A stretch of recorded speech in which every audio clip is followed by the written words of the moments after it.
Hello, horror lover. Are you ready for a long night of nightmares? Before we begin, I want to ask you to subscribe to the channel, and especially leave a comment telling me which city you're watching from. I'd love to know. Click the like button, all of this because the crisp Alaskan air bit at my cheeks as I zipped up my jacket, casting one last glance at my beat-up Subaru parked at the trailhead. The forest loomed before me, a tapestry of green and gold, beckoning me into its depths. I shouldered my backpack, heavy with supplies for my 3-day solo hike, and took a deep breath. "You've got this, Alex," I muttered to myself, my voice barely audible over the whisper of wind through the trees. "Just you and nature, just like you wanted." As I set out on the narrow dirt path, fallen leaves crunching beneath my boots, I couldn't shake the feeling that something was about to change my life forever. It wasn't dread exactly, but a peculiar sensation that tingled at the base of my spine. I dismissed it as pre-hike jitters and pressed on. The first mile passed quickly, my muscles warming up as I fell into a steady rhythm. The forest was alive with sound, birds calling to each other, small animals rustling in the underbrush, and the distant gurgle of a stream. I paused to consult my map, tracing the route with my finger. "Okay, another 2 miles to the first campsite," I said aloud, the sound of my voice oddly comforting in the vast wilderness. "Should make it before sundown easy." As I tucked the map away, a flash of movement caught my eye. A red fox stood frozen at the edge of the trail, its bright eyes fixed on me. We stared at each other for a long moment before it turned and disappeared into the undergrowth with a flick of its bushy tail. "Thanks for the welcome," I chuckled, feeling a childlike sense of wonder at the encounter. The trail began to climb, and I felt the familiar burn in my calves as I tackled the incline. Sweat beaded on my forehead despite the cool temperature. I'd been training for months for this hike, determined to prove to myself that I could handle the Alaskan wilderness solo. As I crested a small rise, the trees parted to reveal a breathtaking vista. The valley stretched out below me, a patchwork of deep greens and the silver ribbon of a river winding through it. Snow-capped mountains loomed in the distance, their peaks shrouded in mist. I fumbled for my camera, eager to capture the moment.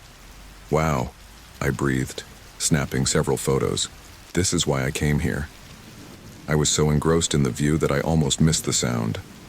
A low guttural growl that sent ice through my veins. Slowly, I lowered my camera and turned. There, not 20 feet away, stood a massive grizzly bear. Time seemed to stop as we locked eyes. The bear's fur was a rich brown, tinged with silver, and its shoulders hunched as it regarded me with small, intelligent eyes. I knew the rules. Don't run, don't make sudden movements, but every instinct screamed at me to flee. "Hey there, big guy," I said softly, my voice trembling. "I'm just passing through. No trouble here," the bear huffed, taking a lumbering step forward. My heart pounded so hard I thought it might burst from my chest. Slowly, carefully, I began to back away, keeping my eyes on the enormous creature. "That's it," I continued, fighting to keep my voice calm. "You go your way, I'll go mine." Another step back, and another. The bear watched me, seemingly uncertain. Then, miraculously, it turned and ambled back into the forest, disappearing as quickly as it had appeared. I let out a shaky breath, my legs suddenly weak. "Holy shit," I whispered, leaning against a tree for support. "Holy shit." The encounter left me rattled, but also exhilarated. This was what I had come for, wasn't it? The raw, untamed wilderness with all its beauty and danger. I took a few moments to collect myself, then pressed on, more alert now to my surroundings. As the afternoon wore on, the forest grew denser, the trail narrower. The light took on a golden quality as it filtered through the leaves, creating dappled patterns on the forest floor. I found myself pausing more often, not just to catch my breath, but to soak in the ethereal beauty of my surroundings. "Almost there," I encouraged myself, checking my watch. The campsite was close now, and I was looking forward to setting up my tent and enjoying a hot meal. That's when it happened. One moment I was walking, lost in thought about the day's adventures, and the next there was a sickening crunch and a burst of pain so intense it stole the breath from my lungs. I looked down in confusion, unable to process what I was seeing. My left leg was caught in the steel jaws of a bear trap, hidden beneath a thin layer of leaves. "No," I gasped, the word barely audible. "No, no, no." The pain hit me in full force then, a white-hot agony that radiated from my ankle up through my entire body. I screamed, the sound echoing through the trees, startling a flock of birds into flight. "Help!" I yelled, knowing even as I did so that it was futile. "Somebody help me!" But there was no one to hear my cries. I was miles from the nearest trail, even further from civilization. The realization of my isolation crashed down upon me, more terrifying than even the bear had been. With trembling hands, I reached for my phone, praying for a signal. The screen lit up, mocking me with its no-service message. I threw it aside in frustration, tears streaming down my face. "Okay, Alex, think," I said through gritted teeth. "You've got to get out of this." I examined the trap, trying to ignore the sight of my own mangled flesh. It was an old model, probably left over from years ago when trapping was more common in these parts. The rusted metal was slick with my blood. I grabbed the jaws of the trap, attempting to pry them apart. The pain was excruciating, but desperation gave me strength. I strained until my arms shook, but the trap didn't budge. "Come on," I shouted, frustration and fear making my voice crack. "Open, damn you!" But it was no use. The trap held firm, and I collapsed back, panting and dizzy from the pain and effort. The forest, which had seemed so welcoming just hours ago, now felt oppressive and sinister. Shadows lengthened as the sun began to set, and a chill crept into the air. I thought of my family, my parents who had worried about this trip, my sister who had made me promise to call every night. They wouldn't know anything was wrong until I failed to check in, and even then, how long would it take for a search party to find me? As if to underscore the direness of my situation, a wolf howled in the distance. The sound sent a shiver down my spine. I was injured, trapped, and now potential prey for any predator that might catch the scent of my blood. "Help!" I screamed again, my voice hoarse. "Please, somebody help me." But only the indifferent trees bore witness to my desperation. Night was falling fast now, and with it came a bone-chilling fear. I was trapped, injured, and completely alone in bear country. I fumbled in my pack for my flashlight and emergency blanket, knowing I had to prepare for a long, cold night. As I wrapped the thin foil around my shoulders, I tried to focus on survival. I had water, some food, and basic first aid supplies. I could make it through the night. I had to. But as the darkness closed in around me, bringing with it strange sounds and imagined threats, I couldn't stop the tears that flowed freely down my cheeks. The pain in my leg was a constant, throbbing reminder of my predicament. "Please," I whispered to the night, "please let someone find me." But as the stars appeared one by one in the clear Alaskan sky, I knew that my ordeal was only beginning. Whatever lay ahead, be it rescue or a desperate fight for survival, I was irrevocably changed. The carefree hiker who had set out this morning was gone, replaced by a person facing the fight of their life. With a deep breath, I steeled myself for the long night ahead, the jaws of the trap a constant painful reminder of how quickly life can change. The forest held its secrets close, and I was now unwillingly part of them, caught between the beauty and brutality of the wilderness. The first light of dawn filtered through the trees, casting long shadows across the forest floor. I blinked awake, momentarily disoriented.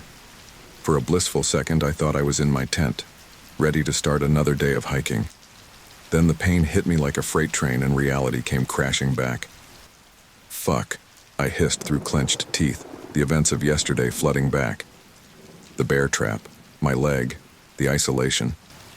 I'd managed to doze off intermittently during the night, exhaustion overcoming the pain and fear, But now, in the harsh light of day, there was no escaping the gravity of my situation. Gingerly, I shifted to examine my leg. The sight nearly made me vomit. My ankle was swollen to twice its normal size, angry red flesh visible through the torn fabric of my hiking pants. The bear trap's rusty jaws were still clamped tight, dried blood caking the metal. "Okay, Alex," I muttered to myself, fighting back panic. "You've got to get out of this. Think." I took stock of my supplies. I had water, some energy bars, a first aid kit, and my Swiss Army knife. Not much, but it would have to do. First things first, I needed to try to open this trap again. I gritted my teeth and grabbed the jaws, pushing with all my might. Pain exploded through my leg, and I screamed, the sound echoing through the empty forest. "Come on," I yelled, straining until my arms shook. "Open, you piece of shit!" But it was no use. The trap didn't budge an inch. Exhausted and defeated, I fell back, gasping for air. "Help!" I screamed, my voice cracking. "Somebody help me!" Only the chirping of birds answered my plea. I fumbled for my phone, praying for a miracle, but the no service message mocked me once again. Damn it! I hurled the useless device away in frustration, immediately regretting it as it disappeared into the underbrush. Stupid, Alex. Real stupid. I closed my eyes, trying to calm my racing heart. Panic wouldn't help me now. I needed to think clearly, to come up with a plan. First, I needed to clean the wound as best I could. I reached for my water bottle and first aid kit, steeling myself for what I knew would be an agonizing process. "This is gonna suck," I muttered, unscrewing the cap of the water bottle. I poured water over the wound, biting my lip to keep from screaming as the cool liquid hit my raw flesh. Using a gauze pad from the first aid kit, I gently cleaned around the edges of the trap, my stomach churning at the sight of my own mangled skin. "Shit, shit, shit," I hissed, each dab sending fresh waves of pain through my body. Once I'd cleaned it as best I could, I applied antibiotic ointment and wrapped gauze around the parts of my leg I could reach. It wasn't much, but it was better than nothing. As I worked, my mind raced. How long would it take for someone to realize I was missing? I was supposed to check in with my sister each night, but I'd missed last night's call. Would she raise the alarm immediately, or would she assume I just had no signal? "Come on, Liv," I whispered, thinking of my sister. "Notice something's wrong. Please." The sun climbed higher in the sky, its warmth a stark contrast to the cold fear gripping my heart. I tried to distract myself by observing my surroundings, looking for anything that might help me. The forest was alive with activity. Birds flitting from tree to tree, squirrels chattering as they scampered along branches. Life went on, oblivious to my plight. My stomach growled, reminding me that I hadn't eaten since yesterday afternoon. I fished an energy bar out of my pack, unwrapping it with shaky hands. Each bite was a struggle to swallow past the lump of fear in my throat. As I ate, a rustling in the nearby bushes caught my attention. My heart leapt. Could it be a person? A park ranger, maybe? "Hello," I called out, hope coloring my voice. "Is someone there?" The rustling grew louder, and I held my breath. Then, a large black bear emerged from the underbrush, its nose twitching as it sniffed the air. "Oh, God," I whispered, my blood turning to ice in my veins. The bear hadn't noticed me yet, but it was only a matter of time. I was trapped, injured, and probably smelled of blood, the perfect easy prey. With trembling hands, I reached for my bear spray, praying I wouldn't have to use it. "Hey, bear," I said, trying to keep my voice steady and loud. "I see you there. No need to come any closer." The bear's head swung towards me, its small eyes focusing on my huddled form. It took a step forward, curiosity evident in its posture. "No!" I shouted, waving my arms. "Go away! Get out of here!" My heart pounded so hard I thought it might burst from my chest. The bear took another step, then another. It was barely 10 feet away now. With a shaking hand, I raised the bear spray, my finger on the trigger. "Please," I begged, tears streaming down my face. Please don't make me use this. The bear rose up on its hind legs, towering over me. In that moment, I was sure I was going to die. I closed my eyes, bracing for the attack, but it never came. After what felt like an eternity, I heard a snort and the sound of retreating footsteps. I opened my eyes to see the bear ambling away, apparently having decided I wasn't worth the trouble. I collapsed back, my whole body shaking with adrenaline and relief. "Thank you," I whispered to whatever higher power might be listening. "Thank you, thank you, thank you." The bear encounter left me rattled, but it also sparked a renewed determination to survive. I couldn't just sit here and wait for rescue or death. I had to do something. With grim resolve, I turned my attention back to the trap. There had to be a way to open it. I examined it closely, looking for any kind of release mechanism.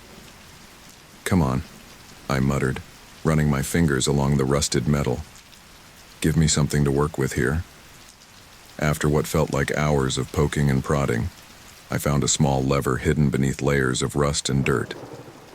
Hope surged through me. "This is it," I said, my voice hoarse from dehydration and stress. "This has to be it." I grasped the lever with both hands, ignoring the pain that shot through my leg at the movement. With every ounce of strength I had left, I pulled. For a moment, nothing happened. Then, with a horrific screech of metal on metal, the jaws of the trap began to open. "Yes," I cried, tears of relief and pain streaming down my face. "Come on, come on!" Inch by agonizing inch, the trap opened. The pain was excruciating, but I didn't dare stop. This was my only chance. Finally, the jaws were open wide enough. With a strangled cry, I yanked my mangled leg free and collapsed on the forest floor, gasping and sobbing. "I did it," I whispered, staring at my freed leg in disbelief. I actually did it. But my elation was short-lived. As the adrenaline faded, the true extent of my injury became apparent. My ankle was a mess of torn flesh and exposed bone. There was no way I could walk on it. "Okay," I said, forcing myself to think logically. "Okay, you're free. That's step one. Now you need to get help." I looked around, trying to orient myself. The trail I'd been on yesterday seemed like a lifetime ago. Which direction had I come from? After a moment's deliberation, I chose a direction that I hoped would lead me back to civilization. Using a sturdy branch as a makeshift crutch, I hauled myself to my feet. The pain was immediate and intense. I bit back a scream, tasting blood as I bit my lip too hard. One step at a time, I told myself, blinking back tears. "You can do this, Alex. One step at a time." And so I began my agonizing journey. Each step was a battle against pain and exhaustion. The forest, which had seemed so welcoming just a day ago, now felt like an endless green prison. As the sun began to set once more, casting long shadows through the trees, I realized I had a choice to make. Keep pushing through the night, risking further injury in the darkness, or find a safe place to rest and continue at first light. The decision was made for me as my leg gave out, sending me crashing to the forest floor. I lay there, panting and fighting back tears of frustration. "Okay," I gasped. "Okay, that's enough for today." I dragged myself to the base of a large tree, propping myself up against its trunk. As darkness fell, the forest came alive with night sounds, the hoot of an owl, the rustle of nocturnal creatures. I huddled under my emergency blanket, shivering not just from the cold, but from the bone-deep fear that had become my constant companion. As I stared up at the stars peeking through the canopy, I thought of my family, my friends. Were they looking for me? Did they even know I was missing yet? "Please," I whispered to the uncaring night sky. "Please find me." But as exhaustion finally pulled me into a fitful sleep, I knew that my ordeal was far from over. The bear trap had been only the beginning.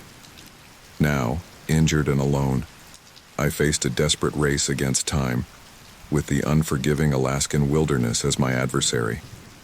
The night closed in around me, and I drifted off into uneasy dreams. the pain in my leg a constant reminder of the long journey still ahead. The first rays of dawn filtered through the dense canopy, rousing me from a fitful sleep. For a moment, disorientation clouded my mind. Then, as I shifted and pain lanced through my leg, the harsh reality of my situation came crashing back. "Another day in paradise," I muttered grimly, my voice hoarse from dehydration and disuse. I took stock of my situation.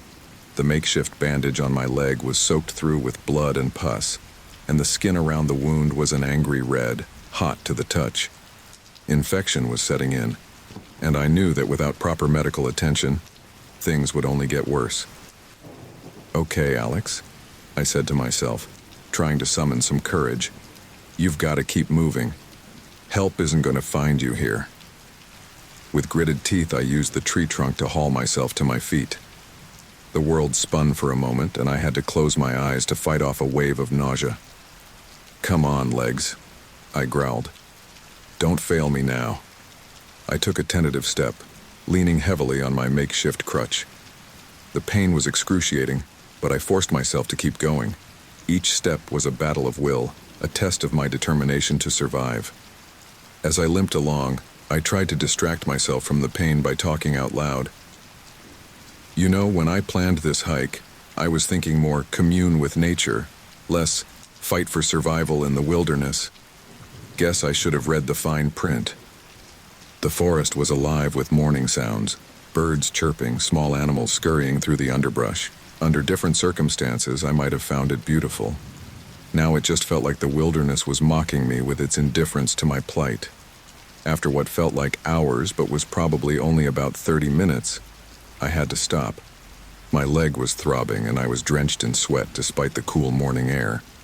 I slumped against a tree, panting heavily. "Water," I gasped, fumbling for my water bottle. I took a small sip, rationing what little I had left. As I recapped the bottle, a sound caught my attention, the faint trickle of running water. Hope surged through me. "A stream," I whispered. "Thank God." With renewed energy, I pushed off from the tree and hobbled in the direction of the sound. It took me another 15 minutes of painful progress, but finally, I broke through a thicket of bushes to find a small, clear stream winding its way through the forest. "Oh, you beautiful thing," I said, tears of relief stinging my eyes. I collapsed at the water's edge, scooping handfuls of the cold, clear liquid to my parched lips. After quenching my thirst, I turned my attention to my injured leg. Carefully, I unwrapped the blood-soaked bandage, hissing in pain as it stuck to my wound. The sight nearly made me pass out. My ankle was grotesquely swollen, the skin mottled with bruises and angry red lines spreading upward, clear signs of infection. "Shit," I muttered, fighting back panic. "This is bad. This is really, really bad." I knew I needed to clean the wound, but the thought of the pain it would cause made me hesitate. "Come on, Alex," I said, trying to psych myself up. "It's going to hurt like hell, but it needs to be done." Taking a deep breath, I plunged my injured leg into the stream. The shock of the cold water combined with the pain of the movement tore a scream from my throat. Birds took flight at the sudden noise, their wings flapping in alarm. "Fuck, fuck, fuck," I chanted through gritted teeth, tears streaming down my face as I gently tried to clean the wound. Once I'd done what I could, I used the last of my clean bandages to rewrap my ankle. It wasn't much, but it was the best I could do with what I had.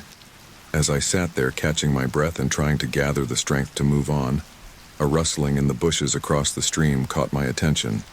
My heart leapt into my throat. Was it another bear? "Hello?" I called out, my voice shaking. "Is someone there?" The rustling grew louder, and then, to my amazement, a man stepped out of the undergrowth. He was older, maybe in his 60s, with a weathered face and a salt and pepper beard. He wore camouflage hunting gear and carried a rifle. For a moment, we just stared at each other in shock. Then the man spoke. "Well, I'll be damned," he said, his voice gruff but not unkind. "What in the hell happened to you, son?" A hysterical laugh bubbled up from my chest. Would you believe I got caught in a bear trap? The man's eyebrows shot up. A bear trap? Out here? Ain't been any legal trapping in these parts for years? Yeah, well, tell that to my leg, I said, gesturing to my mangled ankle. The man's expression turned serious as he took in my condition. You're in a bad way, son. Name's Frank. I was out checking my hunting blinds when I heard you screaming. Thought maybe a bear had got someone. Alex, I introduced myself. And yeah, I'm not doing so great. Been out here for 2 days now, I think. Lost track of time a bit. Frank nodded, his eyes scanning the forest around us. Well, Alex, looks like today's your lucky day. My cabin's about 3 miles from here. It ain't much, but I've got a radio we can use to call for help. Hope surged through me so strongly it was almost painful. You have no idea how good that sounds, I said, my voice cracking with emotion. Frank made his way across the stream, his movements sure and steady. As he got closer, his eyes widened at the sight of my injury. Jesus, boy, that's a nasty one. Can you walk at all? I nodded grimly. Sort of. It's slow going and it hurts like hell, but I can manage. All right then, Frank said, reaching down to help me up. Let's get you on your feet. We've got a bit of a trek ahead of us. With Frank's help, I managed to stand. He positioned himself on my injured side, letting me lean on him for support. Ready? He asked. I took a deep breath, steeling myself for the pain I knew was coming, as I'll ever be. We set off at a slow but steady pace. Frank was patient, letting me rest whenever the pain became too much. As we walked, he kept up a steady stream of conversation, which I was grateful for. It helped keep my mind off the agony in my leg. So what brought you out to these parts, Alex? Frank asked as we navigated around a fallen tree. I chuckled weakly. Wanted to prove something to myself, I guess. Show that I could handle the Alaskan wilderness on my own. Frank snorted. Well, I'd say you've more than proved your toughness surviving what you have. But next time, maybe stick to the marked trails, yeah? Believe me, I said, wincing as we started up a small incline. If there is a next time, I'm bringing a whole search and rescue team with me. As we continued our slow progress, the forest around us began to thin out. The pain in my leg was a constant, throbbing presence, and I could feel myself weakening with each step. Frank, I gasped, feeling lightheaded. I don't know how much further I can go. The old hunter looked at me with concern. We're almost there, son. Just over this next rise. You can make it. I nodded, not trusting myself to speak. Every step was agony, every breath a struggle. But the thought of finally reaching safety kept me going. As we crested the hill, I saw it. A small log cabin nestled in a clearing. It was the most beautiful sight I'd ever seen. There she is, Frank said proudly. Home sweet home. We had barely made it halfway across the clearing when my strength finally gave out. My legs buckled and I would have fallen if not for Frank's strong grip. Whoa there, I've got you, he said, practically carrying me the rest of the way. As we reached the cabin's porch, the world started to go dark around the edges. The last thing I remember is Frank's gruff voice saying, "Hold on, son, help's coming." Then mercifully, everything went black. The world came back to me in fragments. First, the smell, wood smoke and something medicinal. Then sensation. I was lying on something soft, a stark contrast to the forest floor I'd become accustomed to. Finally, sound, a crackling fire and a low, gruff voice speaking nearby. I forced my eyes open, blinking against the dim light. I was in a small, rustic cabin. Rough-hewn logs made up the walls, and a fire blazed in a stone fireplace. I was lying on a narrow bed, covered with a patchwork quilt. "Welcome back to the land of the living," came Frank's voice from nearby. I turned my head to see him sitting in a worn armchair, a steaming mug in his hands. "How long was I out?" I croaked, my throat dry and scratchy. Frank stood, bringing a glass of water to my lips. "About 6 hours. You were pretty far gone when we got here." Fever set in not long after. I sipped the water gratefully, then tried to sit up. A wave of dizziness hit me and I fell back against the pillows with a groan. "Easy there, son," Frank cautioned. "You're not out of the woods yet, figuratively speaking, that is." Despite the pain and disorientation, I couldn't help but chuckle at his attempt at humor. Did you call for help?" Frank nodded, his expression serious. "Radio's been acting up, but I got through to the ranger station. They're sending a chopper, but this weather's making it difficult. Could be a while yet." I closed my eyes, fighting back a wave of despair. "My leg?" "I've done what I can," Frank said, his voice gruff but kind. "Cleaned it best I could and got some antibiotics in you. Had a few left over from when my dog got bit by a snake last summer. Figured they couldn't hurt." I opened my eyes again, looking at Frank with gratitude. "Thank you. I don't know how to repay you." He waved off my thanks. Don't mention it.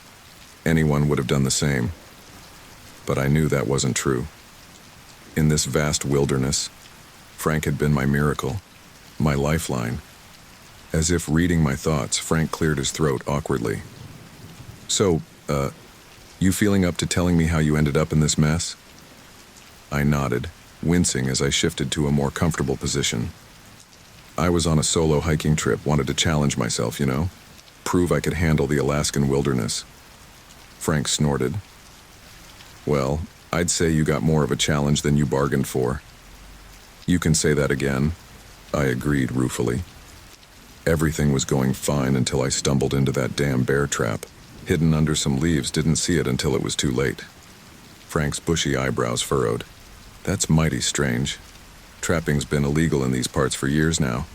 Wonder how long that thing's been out there." "Long enough to get good and rusty," I said, remembering the sickening crunch as it had clamped around my ankle. "Took me forever to get it open." Frank whistled low. "You managed to open it yourself?" "That's no small feat, son.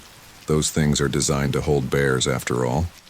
I shrugged, feeling a mix of pride and embarrassment at his praise. Didn't have much choice. It was either that, or become bear food. We lapsed into silence for a moment, the gravity of my ordeal hanging heavy in the air. Then a thought struck me. "Frank," I said urgently, "my family, they must be worried sick.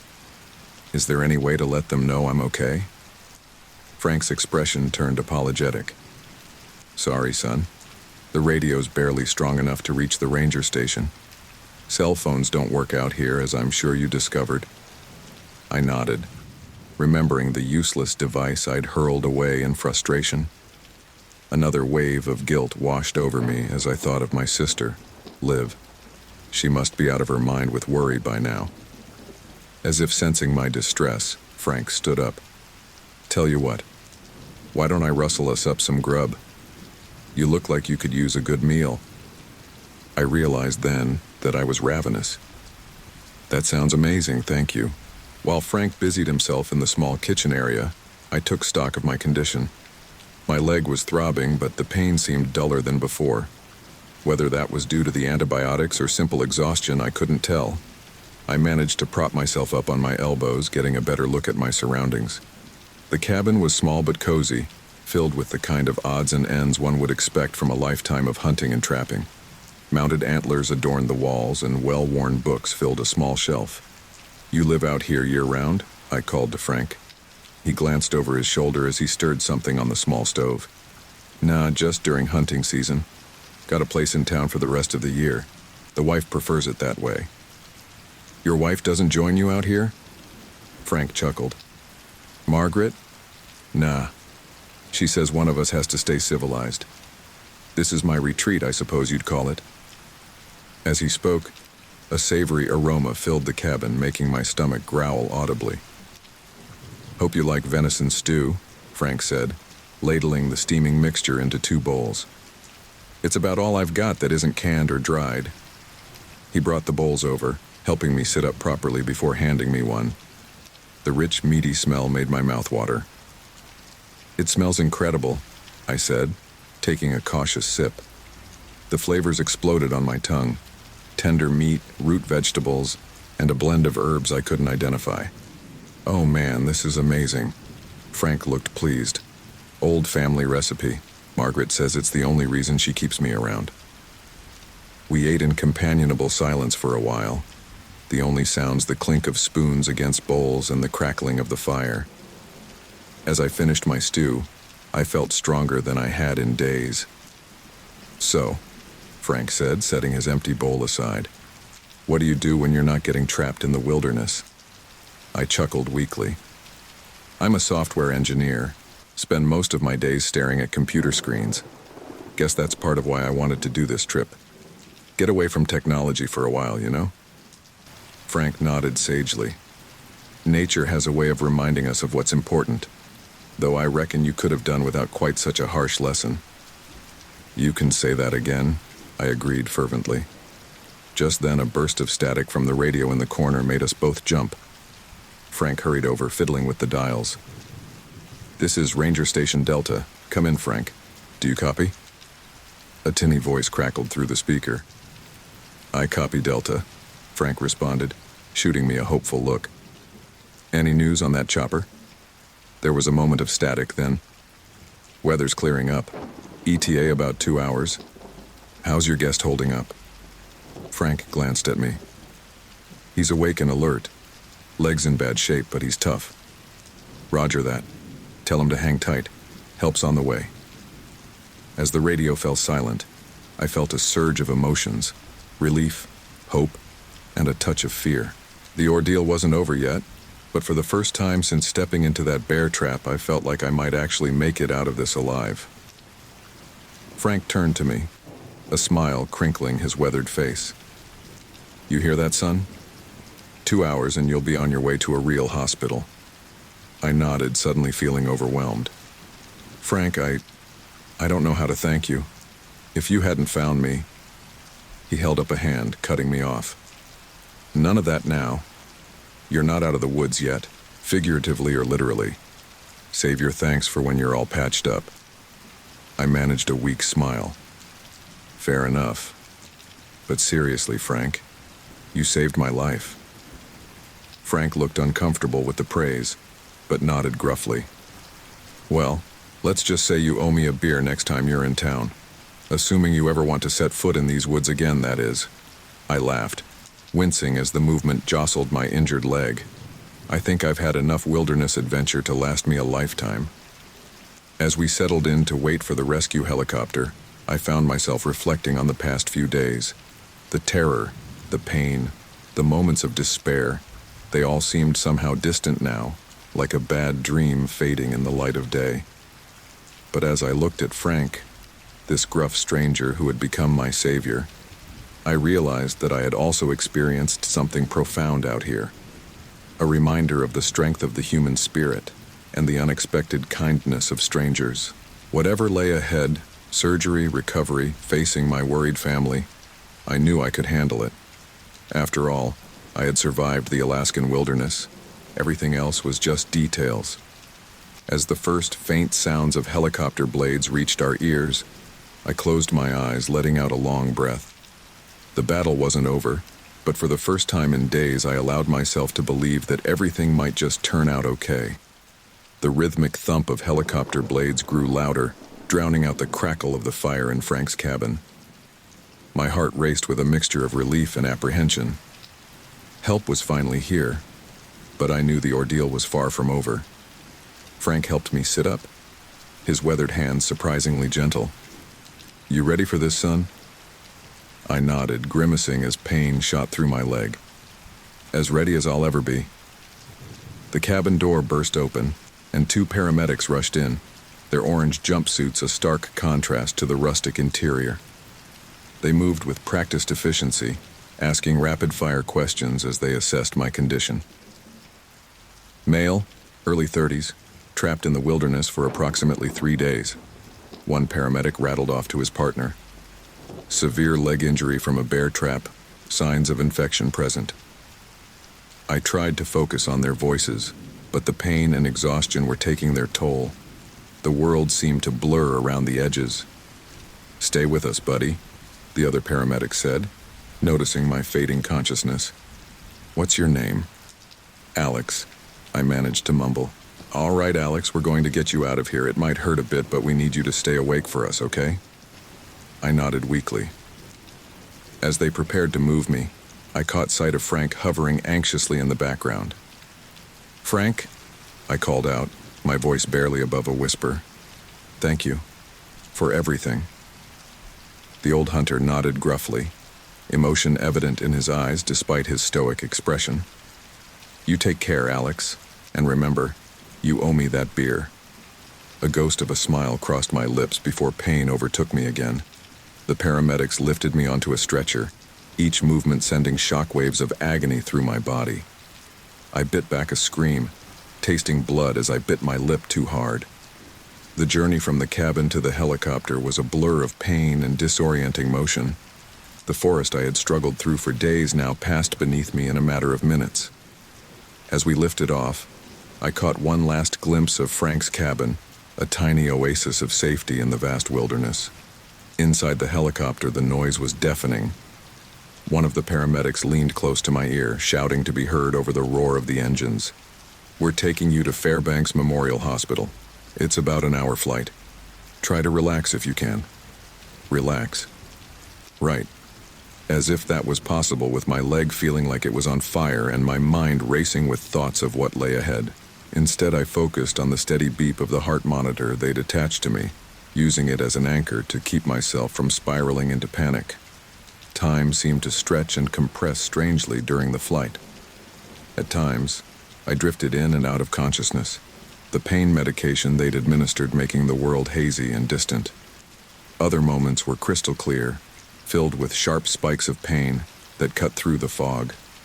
Through it all, one of the paramedics, his name tag read Mike, stayed by my side, constantly checking my vitals and offering words of encouragement. You're doing great, Alex, he said during one of my more lucid moments. We're almost there. I licked my dry lips, finding my voice. My family, do they know? Mike nodded. The ranger station contacted them. They're meeting us at the hospital. Relief washed over me, quickly followed by a wave of guilt. I imagined my sister Liv, worry etched on her face as she waited for news. Our parents probably on the first flight they could catch to Alaska, all because of my stupid need to prove myself. The helicopter began its descent, the change in altitude sending a fresh jolt of pain through my leg. I gritted my teeth, determined not to cry out. Hang in there, Mike encouraged. We're landing now. Things are going to move pretty fast once we touch down. He wasn't kidding. As soon as the helicopter blades slowed, a flurry of activity erupted around me. My stretcher was quickly unloaded and rushed across the helipad towards the emergency entrance of the hospital. The bright lights of the ER were a shock after days in the dim forest and Frank's cabin. Doctors and nurses swarmed around me, their voices a cacophony of medical jargon. Severe soft tissue damage, signs of infection, prep for emergency surgery. I tried to follow what they were saying, but it was all too much. The pain, the lights, the noise, it was overwhelming. Just as I thought I might lose it completely, a familiar voice cut through the chaos. Alex! Oh my God, Alex! Liv. My sister had somehow made her way through the crowd of medical personnel. Her face appeared above me, tears streaming down her cheeks. Liv! I croaked, reaching out a hand. She grasped it tightly. You idiot! She sobbed, a watery smile on her face. What were you thinking? Before I could respond, a doctor gently but firmly moved her aside. I'm sorry, but we need to get him into surgery now. Liv nodded, squeezing my hand one last time before letting go. I'll be right here when you wake up, okay? Mom and Dad are on their way. As they wheeled me towards the operating room, I caught one last glimpse of my sister's tear-stained face. Then the doors swung shut, and I was alone with the medical team. The anesthesiologist appeared at my side, her voice calm and reassuring. All right, Alex, we're going to put you under now. When you wake up, the worst will be over. Just relax and count backward from 10 for me. I took a deep breath, wincing at the pain it caused. 10, 9, 8. The world faded to black before I reached 7. I drifted back to consciousness slowly, as if swimming up from the depths of a dark ocean. The first thing I became aware of was the absence of pain, or rather the dull, distant throb that had replaced the sharp agony I'd become accustomed to. As I blinked my eyes open, a blurry figure came into focus. Liv was slumped in a chair next to my bed, her head at an awkward angle that promised a stiff neck when she woke. "Liv," I tried to say, but it came out as more of a croak. Still, it was enough to rouse her. "Alex?" She sat up quickly, wincing at the movement. "Oh, thank God. How do you feel?" I considered the question. Like I got caught in a bear trap and spent 3 days in the wilderness. Liv let out a sound that was half laugh, half sob.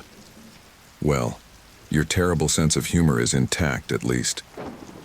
She helped me take a sip of water, the cool liquid soothing my parched throat.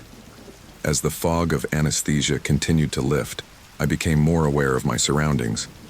I was in a private hospital room, sunlight streaming through the window. My injured leg was elevated, encased in a bulky dressing. "How long was I out?" I asked. "About 18 hours, Liv replied. "The surgery took longer than expected. They had to do some pretty extensive repair work." I nodded, not really wanting to know the details just yet. "Mom and Dad?" "They just went to get some coffee. They've barely left your side since they arrived." Liv's expression turned serious. "Alex, you scared the hell out of us. When we got that call from the ranger station..." Guilt washed over me. "I'm so sorry, Liv. I never meant to put you all through this." She shook her head, squeezing my hand. "I know. Just promise me you'll stick to marked trails from now on, okay?" I managed a weak chuckle. "Trust me. I think my wilderness adventure days are behind me." Just then, the door opened and our parents rushed in. The next few minutes were a blur of tearful hugs, relieved exclamations, and gentle admonishments. As things calmed down, my father, ever the practical one, asked, "So what did the doctors say? What's the prognosis?" I looked to Liv, realizing I had no idea. She filled us in on what the doctors had told her. "They managed to clean out the infection and repair most of the damage," she explained. "But it's going to be a long recovery, Alex. There's a lot of physical therapy in your future." I nodded, trying to process this information. The reality of what had happened, of how close I'd come to dying alone in the wilderness, was starting to sink in. "There's something else," Liv continued hesitantly. "The doctors, they're not sure if you'll regain full use of your leg. There might always be some limitation." The words hit me like a physical blow. I'd known on some level that this was a possibility, but hearing it out loud made it real in a way it hadn't been before. My mother must have seen the distress on my face because she quickly jumped in. "But that's not certain, right? There's still hope for a full recovery?" Liv nodded. "Absolutely. The doctor said a lot depends on how the healing goes and how hard Alex works in physical therapy." I took a deep breath, trying to center myself. Okay, I can work with that. One step at a time, right?" My father squeezed my shoulder. "That's the spirit, son, and we'll be with you every step of the way." As my family rallied around me, offering support and love, I found myself thinking of Frank, the gruff old hunter who had saved my life, who had shown me kindness when I needed it most. I made a silent promise to myself that once I was back on my feet, however long that took, I'd find a way to thank him properly. For now, though, I was exactly where I needed to be.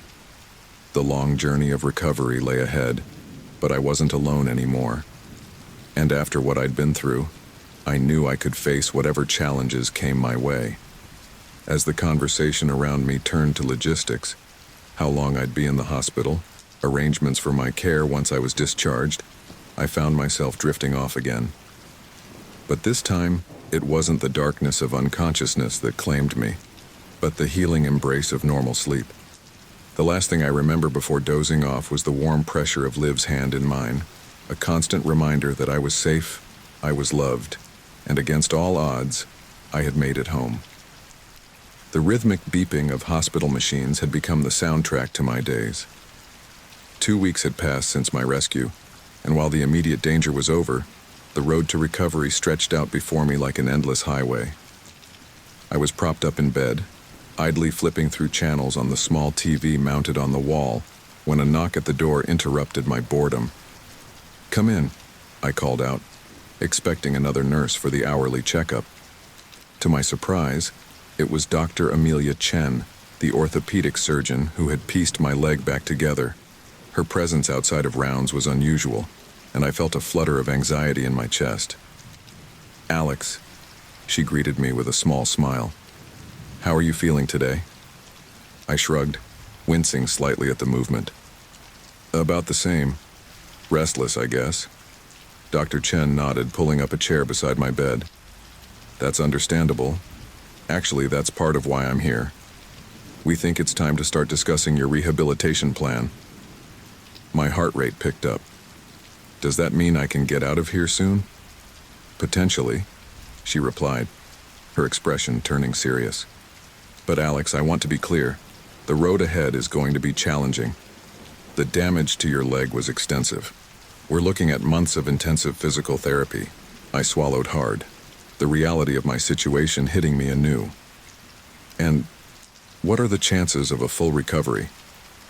Dr. Chen hesitated for a moment before answering. "It's difficult to say with certainty. With dedication and hard work, you could regain a significant amount of function, but I have to be honest. There's a possibility you may always have some limitations." The words hung in the air between us, heavy with implication. I thought about my active lifestyle, the hiking trips I loved so much. Would I ever be able to do those things again?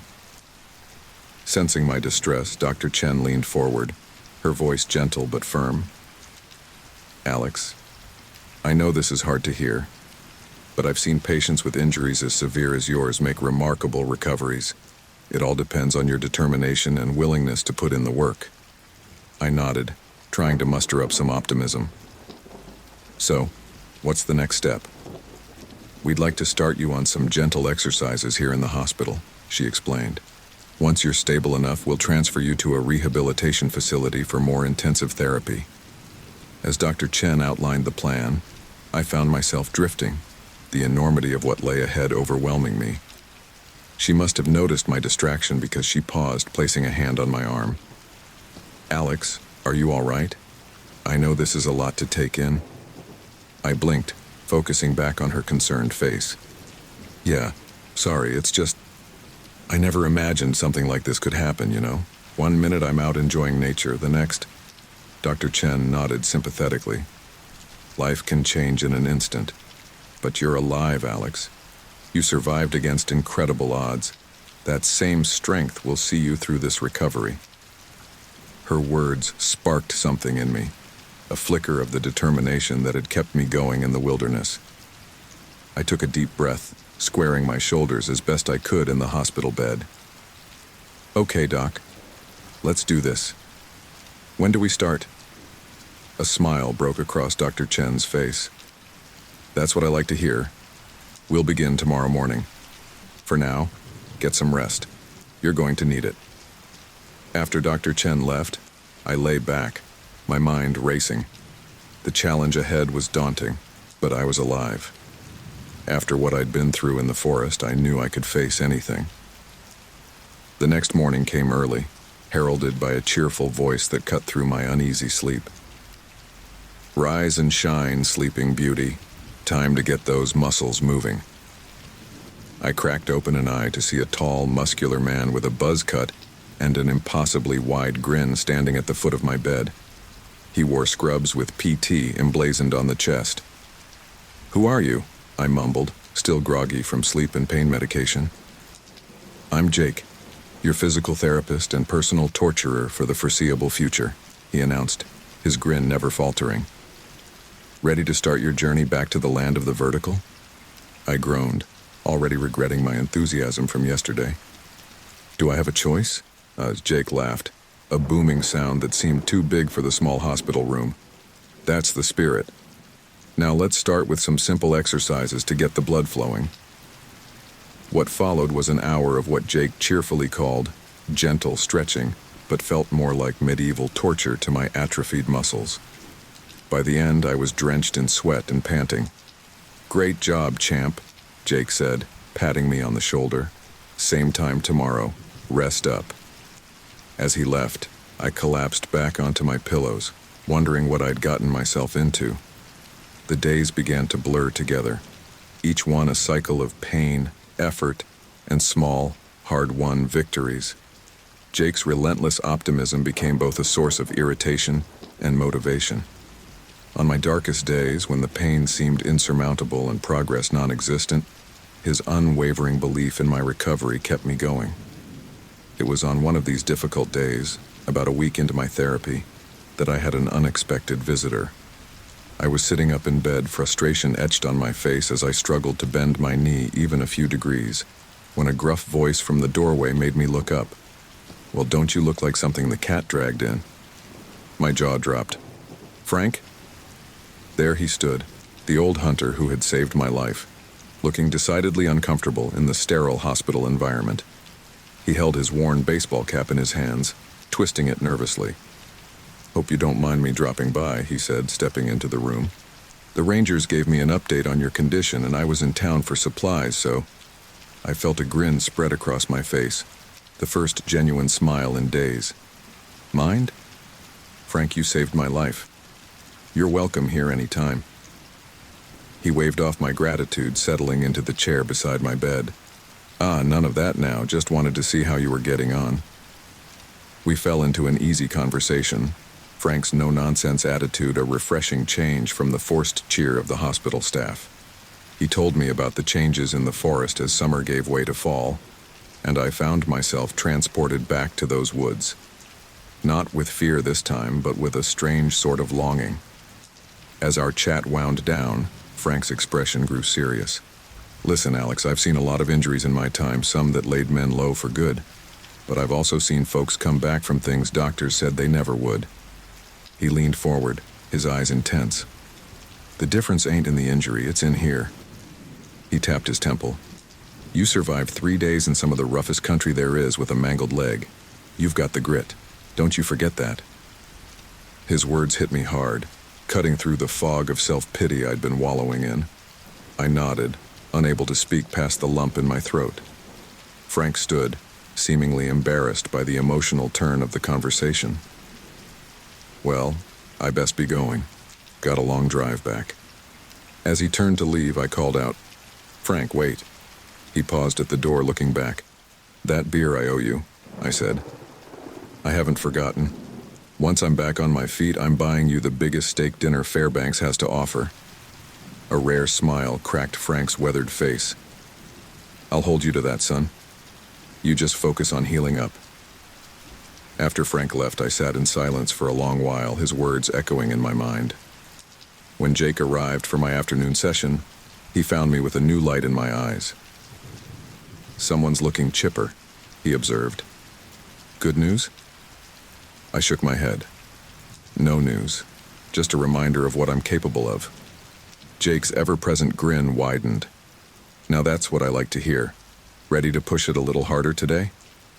For the first time since starting therapy, I met his enthusiasm with my own. "Bring it on." The session was grueling, more intense than any we'd done before. But with every painful stretch, every hard-won degree of motion, I felt stronger. Not just physically, but mentally.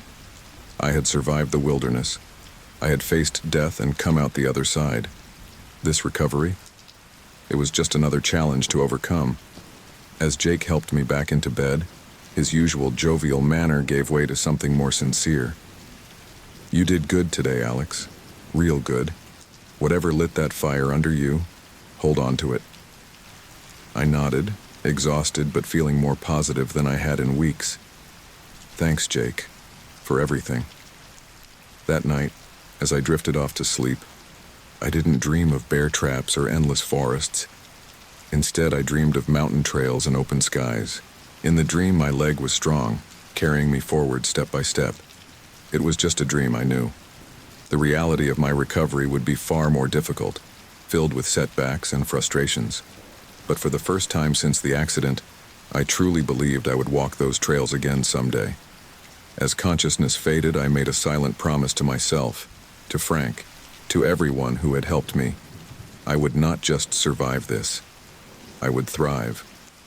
The journey ahead was long, but I was ready to take it one step at a time. The rehabilitation center was a far cry from the sterile hospital environment I'd grown accustomed to. Sunlight streamed through large windows, and the sound of determined grunts and encouraging shouts filled the air. It had been 2 months since my rescue from the Alaskan wilderness, and while my body was healing, my spirit was being put to the test. I gripped the parallel bars tightly, my knuckles white with effort. Sweat beaded on my forehead as I took another painful step forward. "That's it, Alex. You're doing great," Jake, my ever-enthusiastic physical therapist, encouraged from the sidelines. "Just 3 more steps to the end." I gritted my teeth, focusing all my energy on moving my injured leg. It felt like I was trying to drag a lead weight across the floor. 1 step, 2 steps. On the third, my knee buckled. "Shit!" I cried out as I started to fall. Jake was there in an instant, his strong arms catching me before I hit the ground. "I've got you, buddy. Let's take a break," he said, helping me into a nearby wheelchair. Frustration bubbled up inside me, threatening to spill over. I'd been making progress, slow but steady, for weeks. But lately, it felt like I was hitting a wall. Jake must have sensed my mood because he crouched down in front of me, his usually jovial face serious. "Alex, you're pushing too hard. Recovery isn't a sprint, it's a marathon." I couldn't meet his eyes. "It's not enough. I should be further along by now." Jake sighed, running a hand over his buzz cut.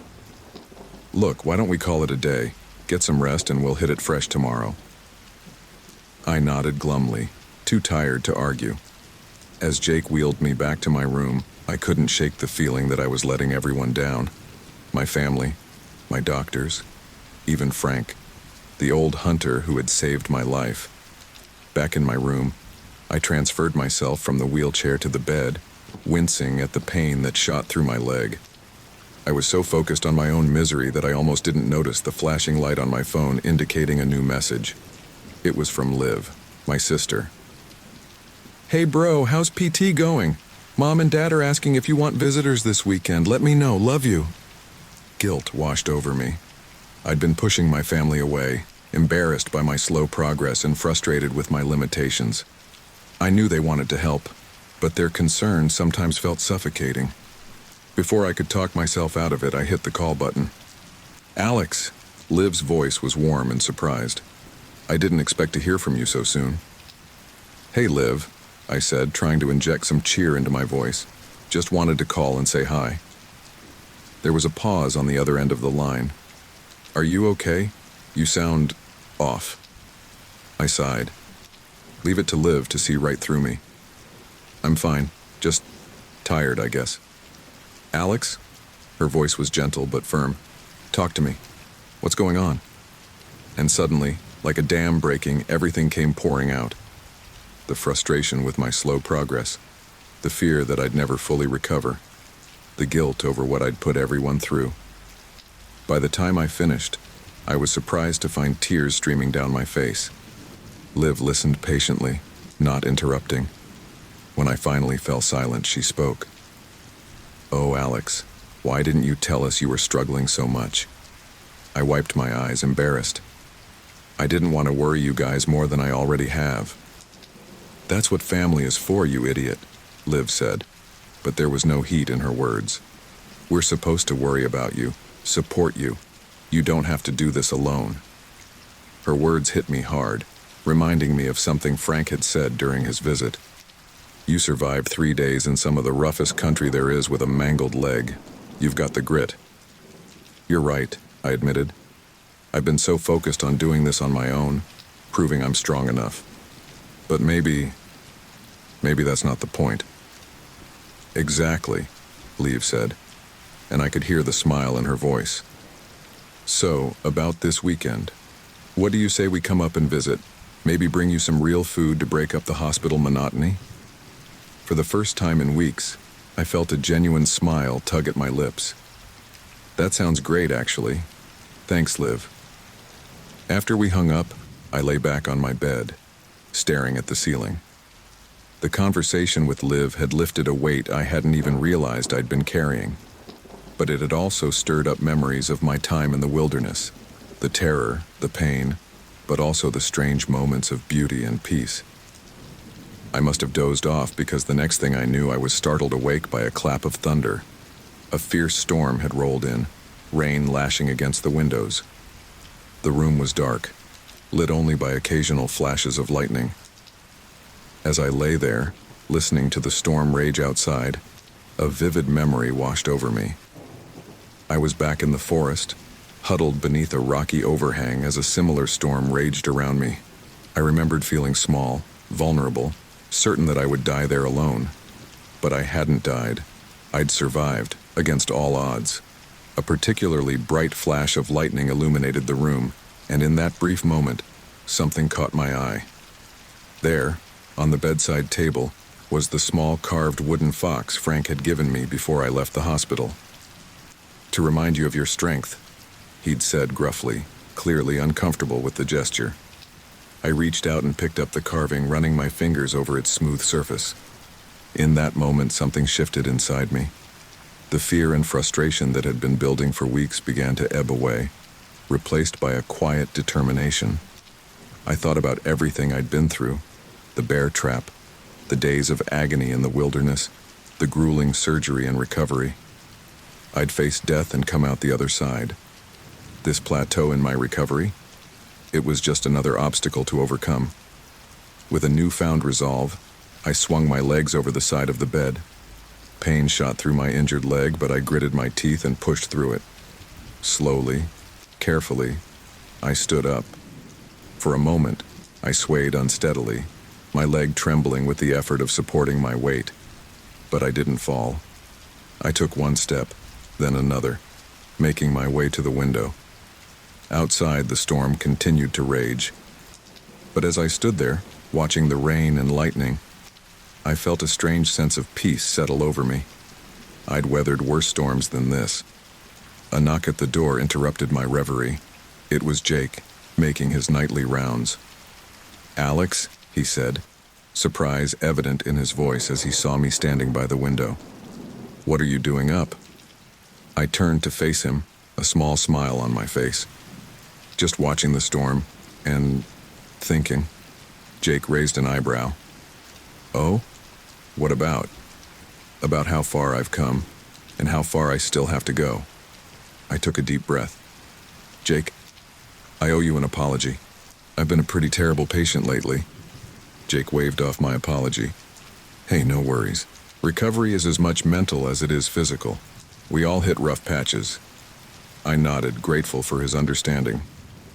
"Well, I think I'm ready to really commit to this. No more pity parties. Whatever it takes, I want to get better." A slow grin spread across Jake's face. "Now that's what I like to hear. You know, I've got some new exercises I've been wanting to try. Think you're up for pushing yourself a little harder?" I thought about Frank, about Liv and my family, about all the people who believed in me even when I didn't believe in myself. "Yeah," I said, my voice firm. "I'm ready." As Jake helped me back to bed, outlining his plans for our next session, I felt a spark of hope ignite in my chest. The road ahead was still long and uncertain, but for the first time in weeks I felt truly ready to face it. That night, as the storm outside began to fade, I drifted off to sleep with the wooden fox clutched in my hand. In my dreams, I walked through sun-dappled forests and scaled mountain peaks, my legs strong and sure beneath me. It was just a dream, I knew.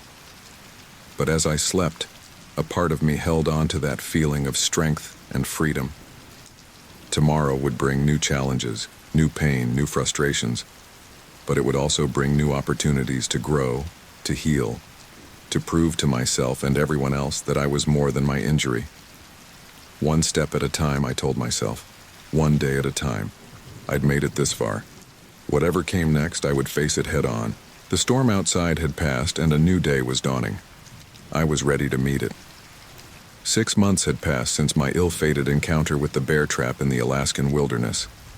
The rehabilitation center had become a second home, its halls and therapy rooms as familiar to me now as my own apartment. But today was different. Today was the day I'd been working towards for half a year. I stood at the beginning of the outdoor trail that wound through the rehabilitation center's grounds, leaning heavily on my cane. The path ahead was barely a mile long, with gentle slopes and well-maintained surfaces. To most people, it would be an easy stroll. To me, it represented the culmination of months of grueling work, pain, and determination. Jake, my physical therapist and now friend, stood beside me, his usual grin replaced by a look of quiet confidence. "You ready for this, Alex?" he asked, his voice uncharacteristically serious. I took a deep breath, feeling the cool autumn air fill my lungs. "As ready as I'll ever be." Jake nodded, clapping me on the shoulder. "Remember, this isn't a race. Take it slow, listen to your body. I'll be right behind you the whole way." I gripped my cane tighter, steeling myself for what lay ahead. With a determined nod, I took my first step onto the trail. The initial stretch was deceptively easy. The path was level and my leg, while still weak, cooperated. But I knew better than to let my guard down. This was just the beginning. As we rounded the first bend, the trail began to slope gently upward. I felt the familiar twinge in my injured leg, a reminder of how far I still had to go. "You're doing great, Alex," Jake encouraged from behind me. "Remember your breathing exercises." I nodded, focusing on taking deep, even breaths as I pushed forward. The rhythmic tap of my cane on the path became a metronome, setting the pace for my labored steps. About a quarter of the way through, we came to a small wooden bridge spanning a bubbling creek. As I stepped onto it, a memory flashed through my mind. The stream I'd found in the wilderness, where I'd cleaned my wound and narrowly avoided a bear. The recollection was so vivid that for a moment I could almost smell the damp earth and pine needles. "Alex?" Jake's voice snapped me back to the present. "You okay?" I realized I'd stopped in the middle of the bridge, lost in thought. "Yeah, sorry. Just remembering." Jake's expression softened with understanding. "It's okay to take a breather if you need it." But I shook my head, determined. "No, I'm good. Let's keep going." As we continued, the trail became more challenging. Small inclines that I wouldn't have noticed before now felt like mountains. Each step sent shockwaves of pain through my leg, but I gritted my teeth and pressed on. Halfway through the trail, we came to a small clearing with a bench. Jake suggested we take a short break, but I was afraid if I sat down, I might not get back up. "I need to keep going," I panted, sweat beading on my forehead despite the cool air. Jake looked concerned. "Alex, there's no shame in resting. This is a marathon, not a sprint, remember?" I was about to argue when a familiar voice called out from across the clearing. "Well, I'll be damned. Look at you go, son." My head snapped up, hardly believing my ears. There, standing at the edge of the clearing, was Frank. The old hunter who had saved my life in the wilderness looked out of place in the manicured grounds of the rehab center, but his weathered face bore the same gruff kindness I remembered. "Frank?" I gasped, shocked. "What are you doing here?" He ambled over, a hint of a smile on his face. "Your sister called. Said today was a big day for you. Thought you might appreciate a friendly face."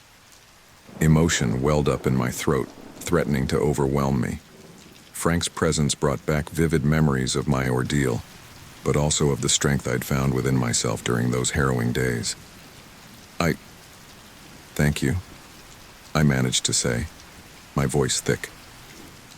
Frank nodded, then gestured to the trail ahead. "So, you gonna finish this thing or what?" His blunt question snapped me out of my emotional state. I straightened up, renewed determination flooding through me.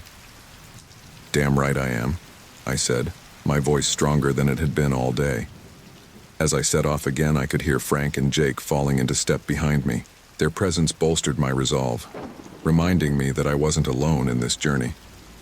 The second half of the trail was even more challenging than the first. The path narrowed and became slightly uneven, forcing me to concentrate on every step.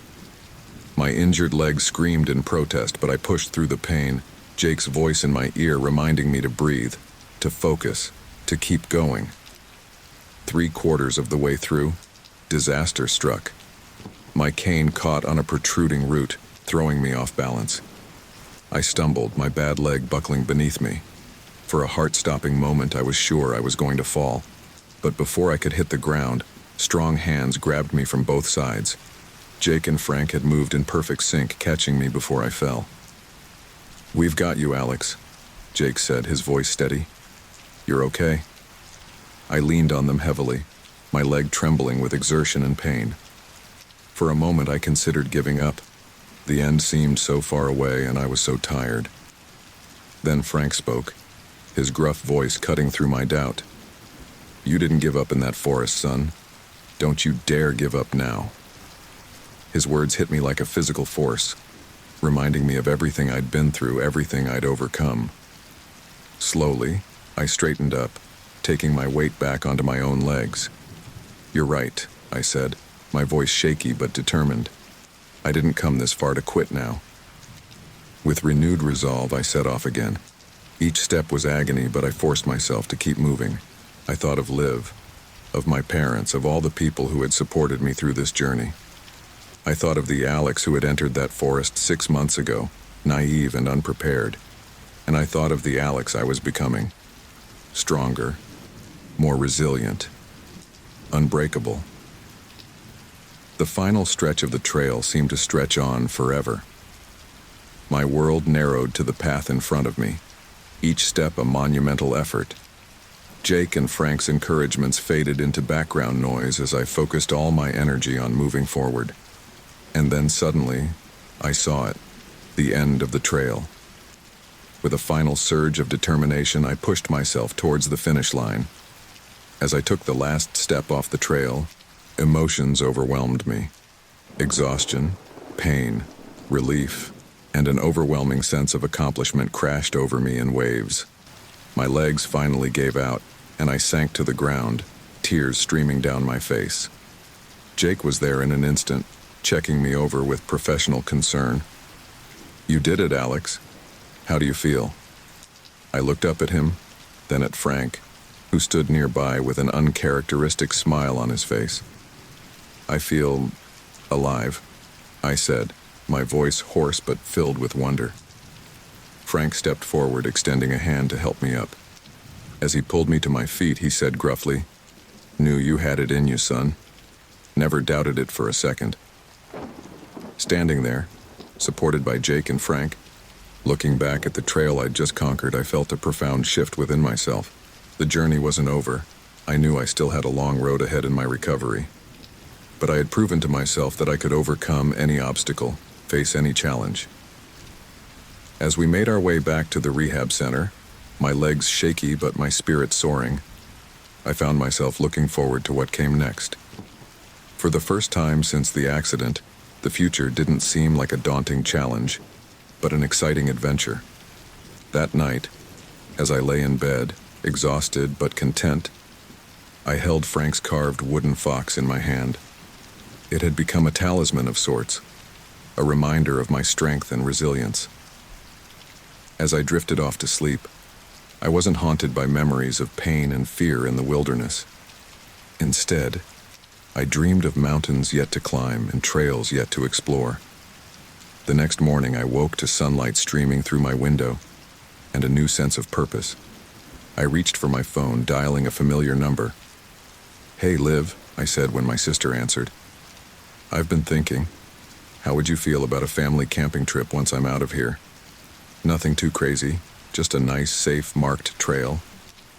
Liv's laughter filled the line, joy and relief evident in her voice. "Oh, Alex, only you would go through all this and still want to go back into the woods, but you know what? I think that sounds perfect." As I hung up, I couldn't help but smile. The wilderness had nearly broken me, but it had also shown me what I was capable of. And now, step by step, I was reclaiming not just my strength, but my passion for life and adventure. The journey ahead was long, but I was ready to take it on, one step at a time. The crisp autumn air nipped at my cheeks as I stood at the trailhead, my heart pounding with a mixture of excitement and apprehension. It had been exactly 1 year since my near-fatal encounter with the bear trap in the Alaskan wilderness. Now I was back, ready to face my demons and reclaim the passion for nature that had once defined me. Liv stood beside me, her face a mask of concern barely hidden behind a supportive smile. "You sure about this, Alex? We can always turn back, you know." I took a deep breath, feeling the familiar weight of my backpack and the comforting presence of my hiking stick, a far cry from the makeshift crutch I'd fashioned in desperation a year ago. "I'm sure," I said, my voice steadier than I felt. "I need to do this, Liv." She nodded, understanding in her eyes. "All right then, lead the way, brother."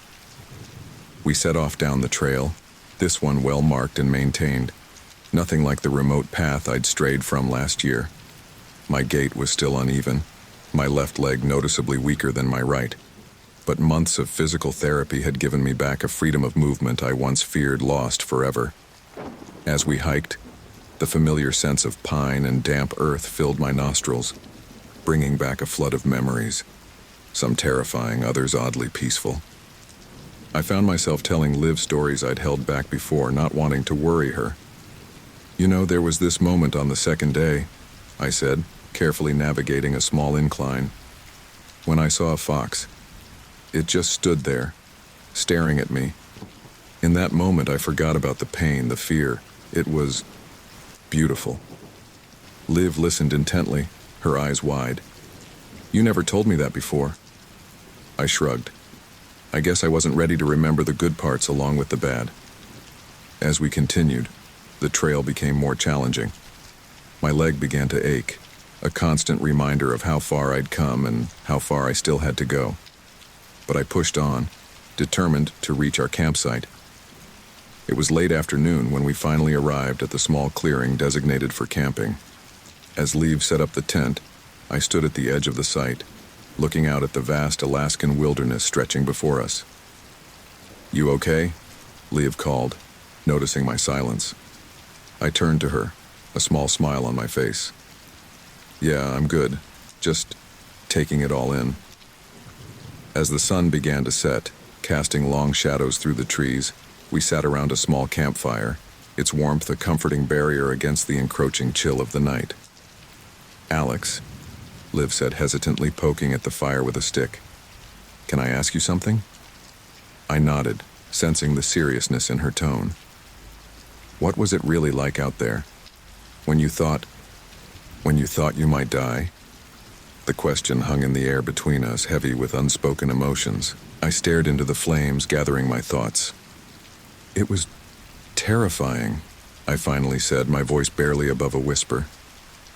"There were moments when the pain was so bad, I almost wished for death. But mostly I was angry at myself for being so careless, angry at the wilderness for its indifference to my suffering." I paused, remembering those long, lonely nights. But there were other moments too, moments of incredible beauty and peace. I saw things out there, Liv, that I'll never forget. The stars at night, so bright it was like you could reach out and touch them. The way the light filtered through the trees at dawn. Even in my darkest hours, there was still beauty. Liv reached out, squeezing my hand. "I can't imagine how scared you must have been. How scared we all were when we got that call." Her voice trailed off, and I saw tears glistening in her eyes. For the first time, I truly understood the toll my ordeal had taken not just on me, but on my entire family. "I'm so sorry, Liv," I said, my own eyes welling up. "I never meant to put you through that." She shook her head, wiping away her tears. "Don't apologize. You're here now. You survived. That's all that matters." We sat in companionable silence for a while, the crackling of the fire and the distant calls of night birds the only sounds. As the night deepened, a sense of unease began to creep over me. The darkness seemed to press in from all sides, the shadows cast by our fire dancing menacingly at the edge of our campsite. "Alex," Liv's voice cut through my rising panic. "You're shaking. What's wrong?" I tried to speak, to reassure her, but no words came out. Suddenly, I was back there, alone, in pain, certain that each sound in the darkness was a predator coming to finish me off. I can't," I gasped, my breath coming in short, sharp bursts. "The darkness, it's too much." Liv was at my side in an instant, her arm around my shoulders. Hey, it's okay. You're safe. I'm right here." But her words couldn't penetrate the fog of panic that had descended over me. In that moment, I realized that while my body had healed, my mind was still trapped in that bear trap, still lost in those endless woods. "I need to get out of here," I said, stumbling to my feet. "I'm sorry, Liv. I thought I was ready, but I'm not. I can't do this." Liv didn't argue, didn't try to talk me out of it. She simply nodded, her face etched with concern and understanding. "Okay, we'll go. Just let me pack up." The hike back to the trailhead in the dark was a blur of fear and shame. Every snapping twig, every rustle of leaves sent my heart racing. Liv stayed close, her presence a lifeline in the sea of my panic. As we finally emerged from the trail, the sight of our car in the parking lot, this tangible link to civilization, nearly brought me to my knees with relief. The drive back to town was silent, the weight of my failure hanging heavy between us. It wasn't until we were back in our hotel room, the harsh fluorescent lights chasing away the last of the forest's shadows, that I finally broke down. "I'm sorry," I sobbed, the tears I'd been holding back for so long finally breaking free. "I thought I was stronger than this. I thought I'd beaten it."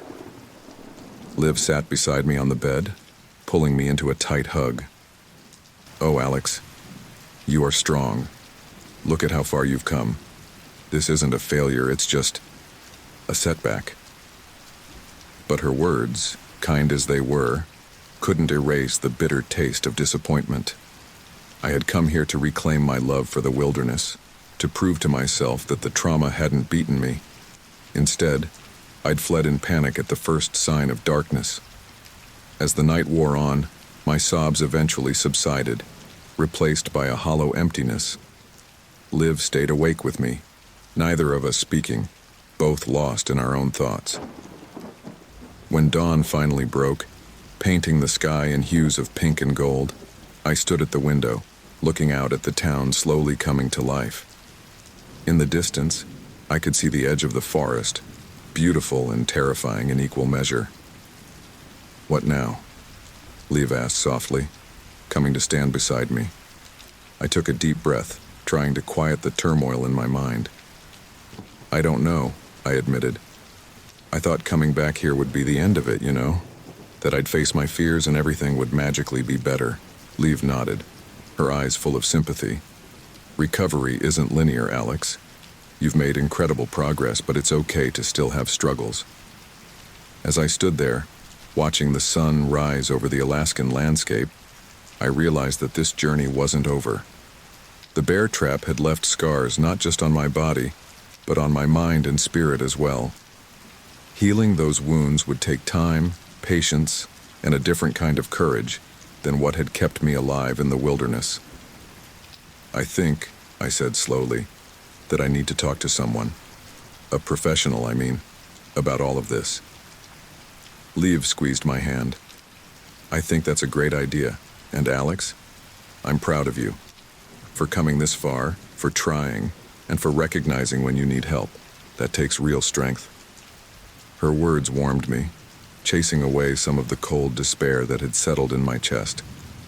As we began to pack for our journey home, I caught sight of my reflection in the mirror.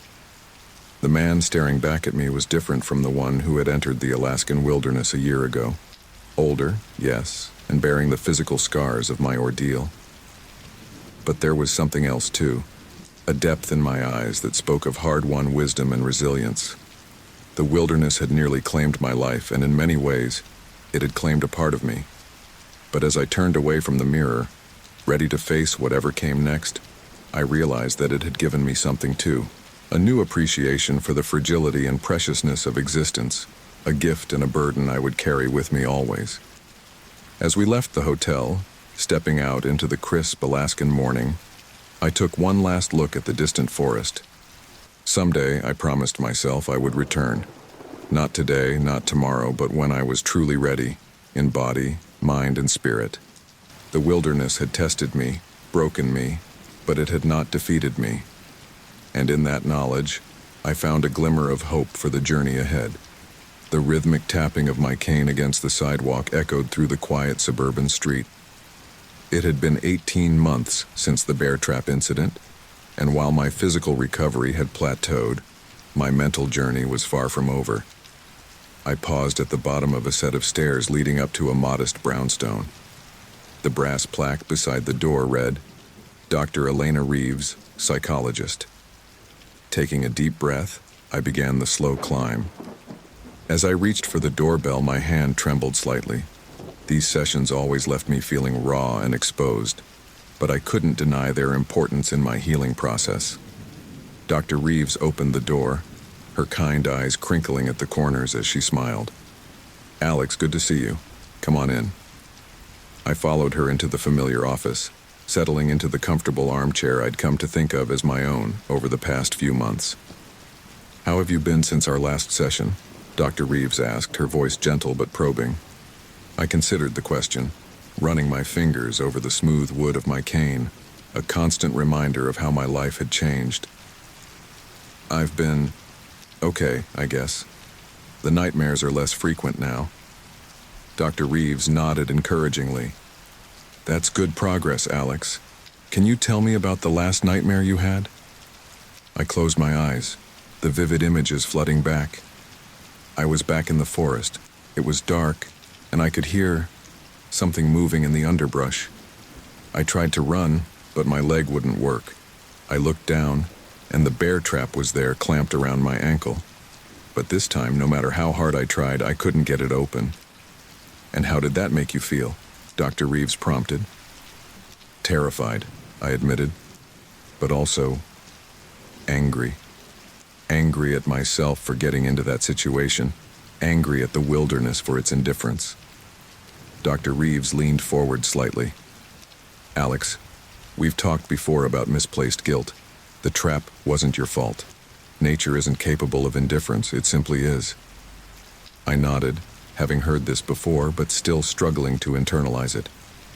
I know that logically, but emotionally, it's harder to accept. That's understandable, she said. Trauma doesn't always respond to logic, but recognizing these feelings is an important step. Now tell me about your week. Did you try the exposure exercise we discussed? I shifted uncomfortably in my seat. I did. I went to the park like we talked about, found a quiet spot near some trees. And how did that go? I let out a shaky breath. It was intense. At first, all I could think about was escape routes, potential dangers. But I made myself stay, used those grounding techniques you taught me. Dr. Reeves smiled warmly. That's excellent, Alex. It takes a lot of courage to face your fears like that. Did anything surprise you about the experience? I thought for a moment. Yeah, actually. After a while, when the panic started to subside, I noticed things. The way the sunlight filtered through the leaves, the sound of birds singing. For a moment, it was almost peaceful. That's a significant breakthrough, Dr. Reeves said. It shows that you're starting to reconnect with the positive aspects of nature, not just the traumatic memories. As the session continued, we delved deeper into my feelings about the wilderness, my lingering fears, and my hopes for the future. By the time our hour was up, I felt drained, but somehow lighter. Before you go, Alex, Dr. Reeves said as I stood to leave, I have a suggestion for our next steps. Have you considered returning to Alaska? The question hit me like a physical blow. Alaska? I don't know if I'm ready for that. Dr. Reeves held up a hand reassuringly. Not to the wilderness, not yet. But perhaps to Fairbanks, where you were treated. It might be helpful to revisit the place where your recovery began, to see how far you've come. I mulled over her words as I made my way home. The idea of returning to Alaska filled me with a mix of dread and something else. Curiosity? Longing? I couldn't quite place it. As I entered my apartment, my phone buzzed with a text. It was from Liv. "Hey bro, how was therapy? Still on for dinner tonight?" I smiled, grateful as always for my sister's unwavering support. "It was good," I texted back. "And yeah, definitely still on. I have something I want to run by you." That evening, as Liv and I sat in my small kitchen, the aroma of homemade pasta sauce filling the air, I broached the subject.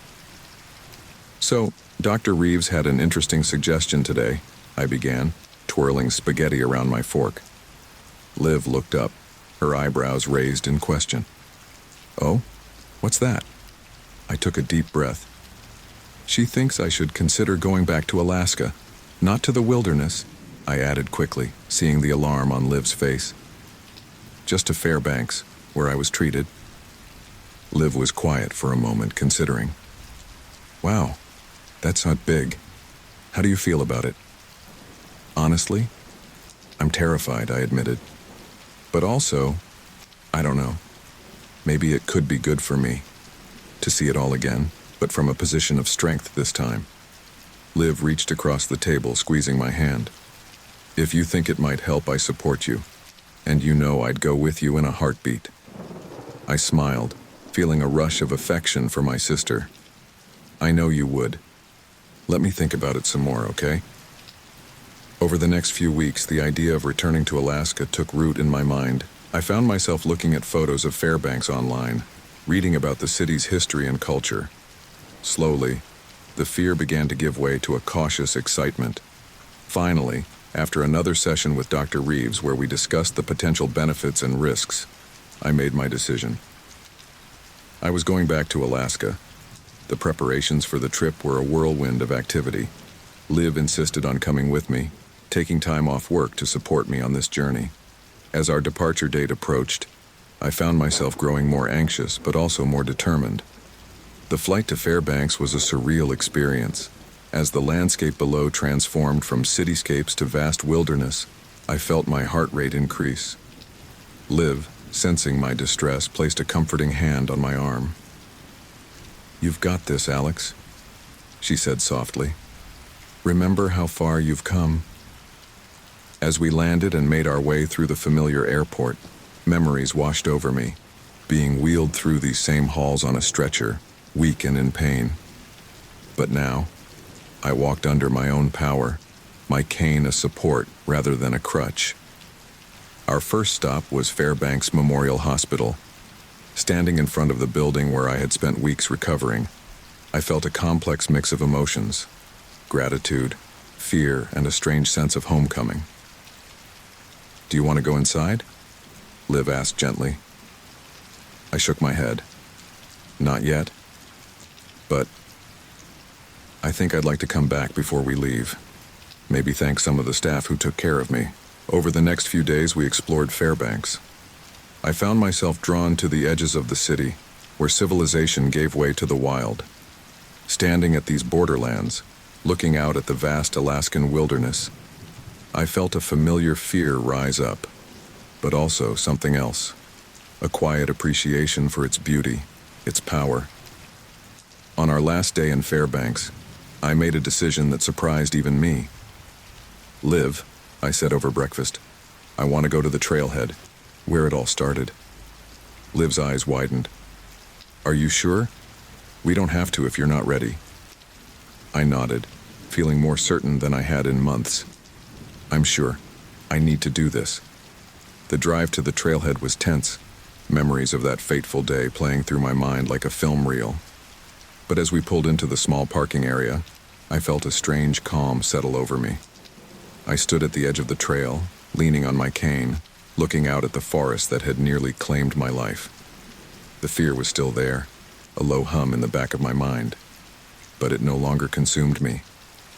"I did it," I said softly, more to myself than to Liv. I survived you. As we turned to leave, a flash of movement caught my eye. There, at the edge of the trees, stood a red fox. It watched us with curious eyes, its bushy tail swaying gently. For a moment, I was transported back to that day in the wilderness, when a similar fox had appeared, offering a moment of beauty amidst the pain and fear. But this time there was no trap, no desperation, just me, whole and healing, facing my past. The fox disappeared into the underbrush, and I felt something shift inside me. The wilderness had tested me, broken me, but it had also shaped me. I wasn't the same person who had entered these woods 18 months ago, and I never would be again. But perhaps that wasn't entirely a bad thing. As Liv and I drove back to Fairbanks, I felt a weight lift from my shoulders. I knew that my journey wasn't over. There would still be nightmares, still be days when the fear threatened to overwhelm me. But I had faced my demons, returned to the place where it all began, and come out the other side. The scars, both physical and emotional, would always be a part of me. But they were no longer a prison. They were a testament to my survival, my resilience, my strength. As the Alaskan landscape rolled by outside the car window, I found myself looking forward to what came next. For the first time in 18 months, the future didn't loom as a daunting challenge, but as an adventure waiting to unfold. I turned to Liv, a small smile on my face. You know, I think I might be ready to try that family camping trip after all. Maybe somewhere a little less remote to start. Liv's answering smile was bright enough to rival the Alaskan sun. I think that sounds perfect, Alex. One step at a time, right? One step at a time. It had become my mantra over these long months of recovery, and now, as we drove away from the wilderness that had nearly broken me, I realized it was more than just a saying. It was a promise to myself, a way forward. The road ahead was long, but for the first time in a long time, I felt truly ready to walk it.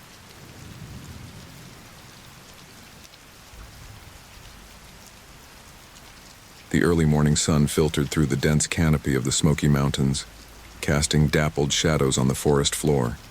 I stood at the trailhead, double-checking my backpack one last time.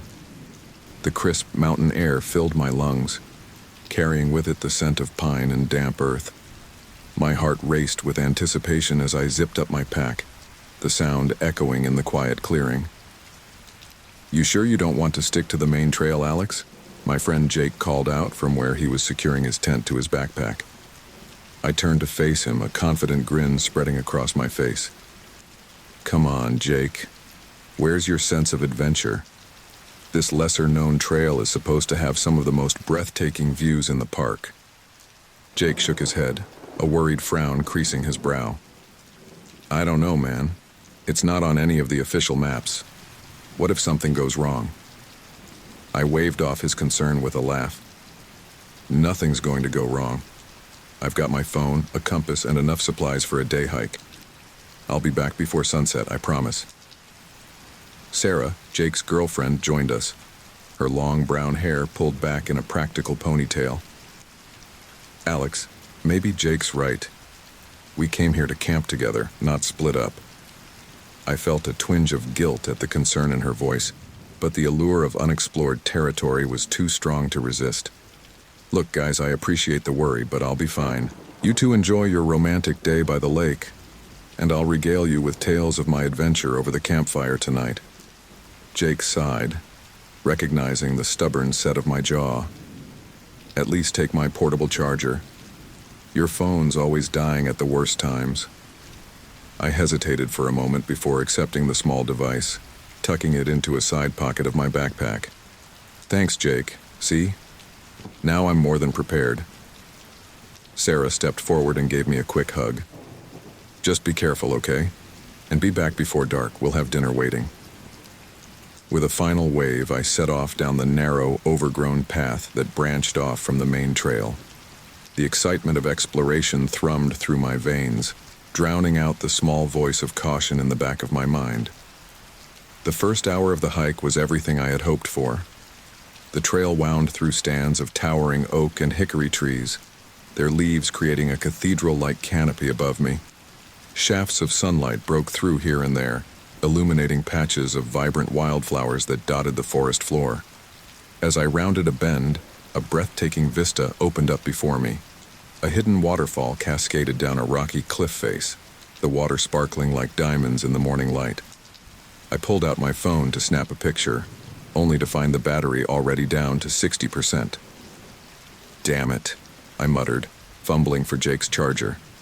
But as I pulled it out, I realized with a sinking feeling that I'd forgotten to bring the cord. "Great job, Alex," I chided myself. Real prepared. Shaking off the momentary frustration, I decided to press on.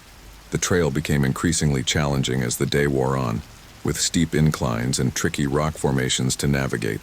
But each new discovery, a hidden grove of ancient trees, a crystal-clear mountain stream, a family of deer bounding through the underbrush, made the effort worthwhile. It wasn't until late afternoon that I began to feel the first stirrings of unease. The sun, which had been my constant companion and guide, was now obscured by the densening forest canopy. I pulled out my phone to check the time and my location, only to find the battery had dipped below 20%. "Okay, time to head back," I said aloud, trying to quell the nervous flutter in my stomach. I turned to retrace my steps, but the path behind me looked unfamiliar. Had I taken a fork in the trail without realizing it? I spun in a slow circle, trying to get my bearings. The trees all looked the same, their trunks blurring together in a sea of brown and green. The cheerful birdsong that had accompanied me earlier had faded, replaced by an oppressive silence broken only by the pounding of my own heart. "Stay calm," I whispered to myself. "You're not lost. You're just temporarily misplaced." I pulled out my compass, but in my increasingly panicked state, I couldn't remember which direction I had come from. East? West? The needle swung mockingly, pointing resolutely north but offering no real guidance. As the realization that I was well and truly lost began to sink in, the forest around me seemed to close in. Shadows lengthened, taking on menacing shapes. Every rustle in the underbrush made me jump, imagining mountain lions or bears lurking just out of sight. With trembling hands, I pulled out my phone once more. The battery icon glowed an angry red, down to its last 5%. I tried to pull up the GPS, praying for a signal, but the screen remained stubbornly blank. "No, no, no," I muttered, my voice rising with each repetition. "This can't be happening." As if in response to my desperation, the phone let out a pitiful beep and went dark. The screen reflected my pale, terrified face for a moment before fading to black. "Help!" I shouted, my voice echoing through the trees. "Can anyone hear me?" Only the mocking call of a distant bird answered. The last rays of sunlight were fading now, the forest transitioning from green to gray in the twilight. I sank to the ground, my back against a rough tree trunk, as the full weight of my situation crashed down upon me. I was lost in one of the largest wilderness areas in the eastern United States, with no food, no water, and no means of communication. The temperature was already dropping, and I had nothing but the light jacket I'd worn for my short day hike. As darkness enveloped the forest like a suffocating blanket, every sound became magnified. The hoot of an owl made me flinch. The snap of a twig in the distance sent my heart racing, imagining unseen predators circling ever closer. "Jake was right," I whispered, hugging my knees to my chest. I should have listened. I should have stayed on the main trail. But recriminations wouldn't help me now. I needed to survive the night and figure out a plan in the morning. I gathered what fallen branches I could find in the near darkness, constructing a makeshift shelter against the base of a large oak tree. As I huddled in my flimsy lean-to, the events of the day played on repeat in my mind. Every decision, every missed opportunity to turn back, every ignored warning sign tormented me. The confidence I'd felt that morning seemed like a distant memory, replaced by a gnawing fear that clawed at my insides. "I'm sorry," I whispered into the darkness, imagining Jake and Sarah waiting anxiously at the campsite. "I'm so sorry." the long night stretched ahead, filled with unfamiliar sounds and imagined terrors. As exhaustion finally began to overtake fear, I made a silent vow. If I survived this, I would never take nature, or the concerns of my friends, lightly again. With that thought, I drifted into a fitful sleep, unaware that this was only the beginning of an ordeal that would push me to the very limits of human endurance. The forest was alive with sounds I had never noticed before. Every rustle, every snap of a twig, every whisper of wind through the leaves sent a jolt of adrenaline through my body. I huddled tighter in my makeshift shelter, the rough bark of the oak tree digging into my back. The excitement of adventure that had fueled me earlier in the day had long since faded, replaced by a gnawing fear that seemed to grow with the darkness. "It's okay, Alex. You're going to be fine," I whispered to myself, my voice sounding small and unconvincing in the vast wilderness. "Someone will find you in the morning. Jake and Sarah will raise the alarm. You just need to make it through the night." A sudden howl pierced the air, causing me to jolt upright, my heart pounding so hard I could feel it in my throat. Wolves? Coyotes? My mind raced through the possibilities, each more terrifying than the last. "It's far away," I tried to reassure myself. "They're not interested in you. Just stay quiet and still." The temperature had dropped significantly since sunset, and I cursed myself for the 1,000th time for not bringing more supplies. My light jacket did little to ward off the chill that seemed to seep into my very bones. I pulled my knees tighter to my chest, trying to conserve what little body heat I had. As the hours crawled by, exhaustion began to battle with fear. My eyelids grew heavy, but every time I started to drift off, a new sound would jerk me back to alertness. The forest never truly slept, I realized. It was a constant symphony of life and death, predator and prey, with me as an unwilling audience. In the depths of the night, my mind began to play tricks on me. Shadows seemed to move at the corner of my vision, taking on monstrous shapes before dissolving back into darkness. The rustling of leaves became whispered conversations, taunting me with their unintelligible murmurs. "Hello?" I called out weakly, immediately regretting the decision as my voice echoed through the trees. "Is anyone there?" Only the chirping of crickets answered me. I don't know when I finally succumbed to sleep, but my dreams were a chaotic mix of pursuit and panic. I ran through endless forests, always with something terrible just behind me, always on the verge of being caught. A sharp crack jolted me awake. For a moment I was disoriented, the unfamiliar surroundings adding to my confusion. Then reality came crashing back, somehow even more terrifying than my nightmares. The pre-dawn light filtered weakly through the trees, casting everything in a gray, otherworldly glow. My body ached from the cold and the hard ground, and my mouth felt like it was full of cotton. Thirst clawed at my throat, a stark reminder of how unprepared I was for this ordeal. As I stumbled to my feet, my stomach let out a loud growl. The granola bar I'd eaten on the trail yesterday seemed like a distant memory. I had no food, no water, and no idea which direction would lead me back to civilization. "Okay, Alex, think," I said aloud, needing to hear a human voice, even if it was my own. "What's the first rule of being lost? Stay put. Search and rescue will have an easier time finding you if you don't move."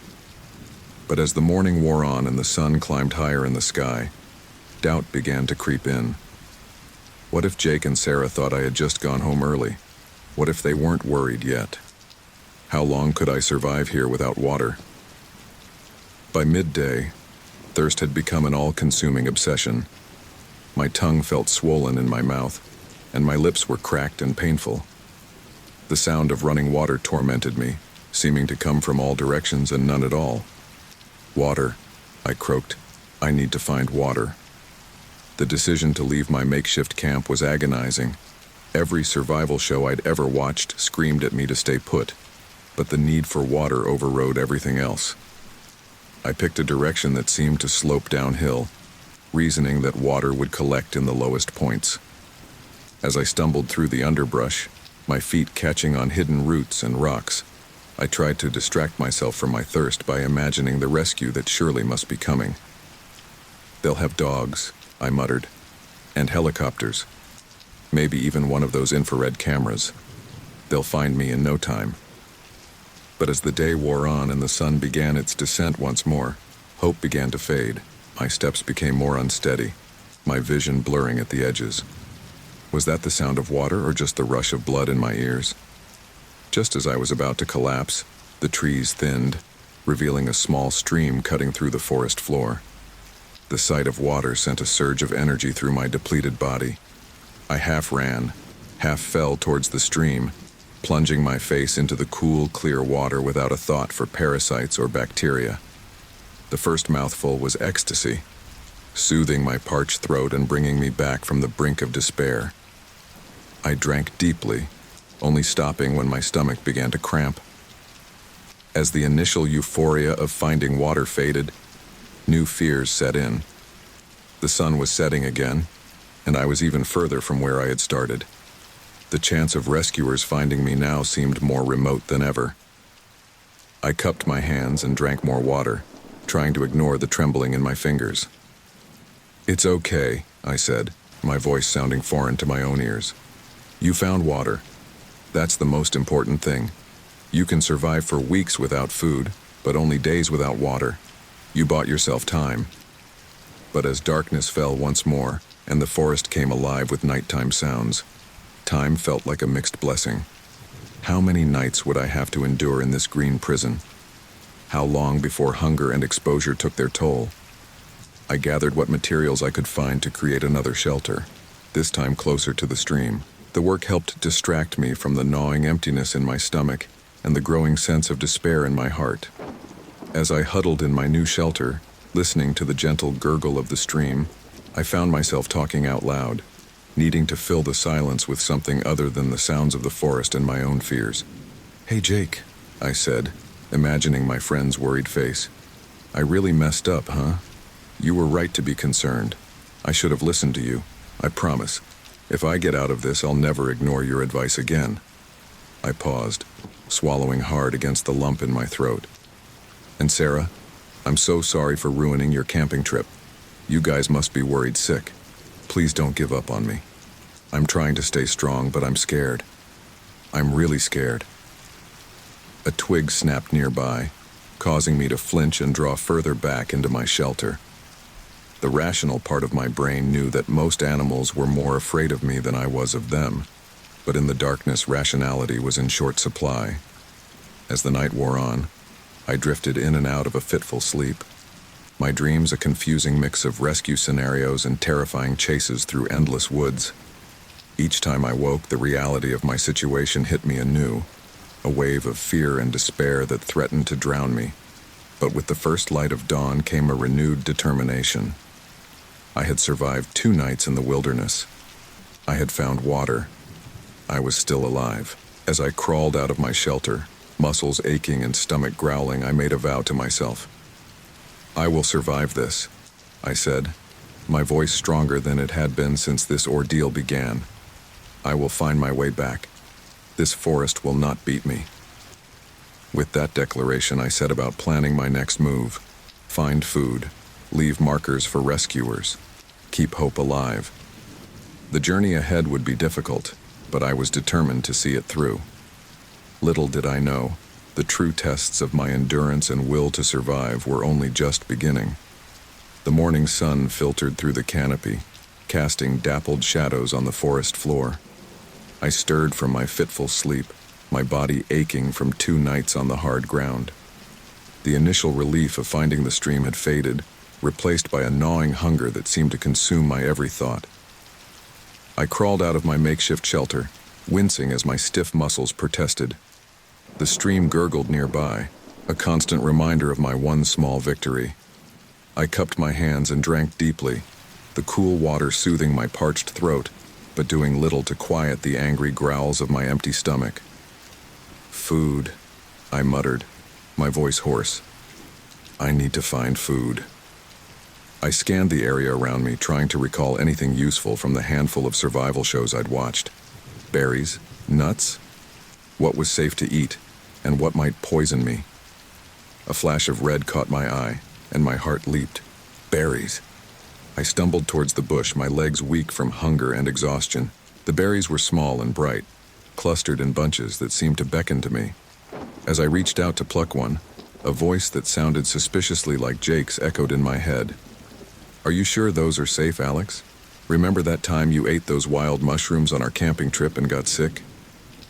I hesitated, my hand trembling. "But I'm so hungry," I said aloud, arguing with the Jake in my head. "I need to eat something." The imaginary Jake persisted. "You need to survive. Eating the wrong thing could kill you faster than starvation." Frustrated tears welled in my eyes. "Then what am I supposed to do?" I shouted, my voice echoing through the trees. A nearby bird took flight, startled by my outburst. I sank to the ground, overwhelmed by hunger and indecision. As I sat there, head in my hands, a memory surfaced from a wilderness survival book I'd skimmed years ago. "The universal edibility test," I murmured, sitting up straighter. "I can test if they're safe to eat." With renewed purpose, I plucked a single berry from the bush. I rubbed it on the inside of my wrist, waiting to see if it caused any irritation. After 15 minutes with no reaction, I touched it to my lip, then the tip of my tongue. No tingling, no burning, I noted aloud, my voice shaking with anticipation. "That's good, right?" I waited another 15 minutes, my stomach growling in protest at the delay. When no ill effects appeared, I finally allowed myself to chew the berry, holding it in my mouth without swallowing. The burst of sweetness on my tongue was almost overwhelming after days without food. It took every ounce of willpower not to immediately grab handfuls of berries and devour them. "Wait," I commanded myself. "Just a little longer." After several more agonizing minutes with no signs of adverse reactions, I finally swallowed the single berry. I waited, tense and alert for any signs of nausea or stomach pain. When none came, relief washed over me. "Thank you," I whispered, not sure who I was thanking, God, fate, or just dumb luck. I began to eat the berries in earnest, forcing myself to go slowly despite my body's demands for more. As I ate, I tried to take stock of my situation. I had water. I had found a food source, however meager. But I was still lost, with no idea how to get back to civilization. "Think, Alex," I said, needing to hear a human voice even if it was my own. "What's the next step?" I remembered reading that lost hikers should stay put to make it easier for rescuers to find them. But how long should I wait? How long before I needed to try to save myself? As if in answer to my questions, a distant sound caught my attention. Was that a helicopter? Hope surged through me. "Here!" I shouted, jumping to my feet. "I'm here." I ran towards a small clearing, waving my arms frantically. The sound grew louder, and for a moment I caught a glimpse of metal glinting in the sun through a break in the trees. "Help!" I screamed, my voice raw with desperation. "Please, I'm down here." But as quickly as it had appeared, the sound began to fade. The helicopter was moving away, oblivious to my presence. "No," I whispered, then louder. "No, come back. Please, come back." I sank to my knees, watching helplessly as my chance at rescue disappeared. The forest seemed to close in around me, suddenly feeling more like a prison than ever before. As the adrenaline faded, exhaustion hit me like a physical blow. I crawled back to my shelter, feeling defeated. The berries I'd eaten churned in my stomach, threatening to come back up as despair washed over me. "They're looking for me," I tried to reassure myself. "They haven't given up. I just need to hang on a little longer." But as the day wore on and no more signs of rescue appeared, doubt began to creep in. What if they were searching in the wrong area? What if they thought I was already dead? As the sun began to set, painting the sky in hues of orange and pink visible through breaks in the canopy, I made a decision. I couldn't just sit and wait any longer. I needed to try to find my way out. "Okay, Alex," I said, gathering what little strength I had left. "Time to be proactive. You need to climb a tree, get your bearings." I selected a tall pine near my campsite, its lower branches within reach. With shaking arms, I pulled myself up, fighting against the weakness in my muscles. "Come on," I grunted, forcing myself to climb higher. Just a little more. Finally, I broke through the upper canopy. The view took my breath away, miles of unbroken forest stretching in every direction. The beauty of it was almost enough to make me forget my dire situation. Almost. I scanned the horizon, desperate for any sign of civilization, a road, a tower, anything. But there was nothing but trees as far as the eye could see. Despair threatened to overwhelm me, but I forced it down. "No," I said firmly. "I'm not giving up. There has to be a way out." As I climbed down, a new plan began to form in my mind. I would follow the stream. Water always led to larger bodies of water, and larger bodies of water often led to people. Back on the ground, I began to gather what supplies I could. I used strips of bark to weave a crude basket, filling it with berries for the journey. I found a sturdy branch to use as a walking stick. As night fell, I allowed myself one more night in my shelter. "Rest," I told myself. "You'll need your strength for tomorrow." Sleep was elusive, my mind racing with plans and fears for the journey ahead. When I did drift off, my dreams were a confused jumble of rescue helicopters always just out of reach and endless forests with no way out. I woke before dawn, a sense of purpose driving me despite my exhaustion and hunger. As the first light of day began to filter through the trees, I stood at the edge of the stream, my meager supplies in hand. "All right," I said, taking a deep breath. "It's now or never. Time to save yourself, Alex." With one last look at the shelter that had been my home for the past few days, I began to walk, following the stream deeper into the unknown forest. As I moved forward, a mix of fear and determination coursed through me. I had no idea what challenges lay ahead, but I knew one thing for certain. I wasn't going to die in this forest without a fight. "I'm coming home," I whispered, as much a promise to myself as to those waiting for me. "Whatever it takes, I'm coming home." With those words, I pressed on. The sound of the stream, my constant companion as I ventured into the heart of the wilderness, hoping against hope that it would lead me back to civilization. The forest seemed to stretch endlessly before me, a sea of green that threatened to swallow me whole. I had been following the stream for what felt like days, though in reality, it had probably only been hours.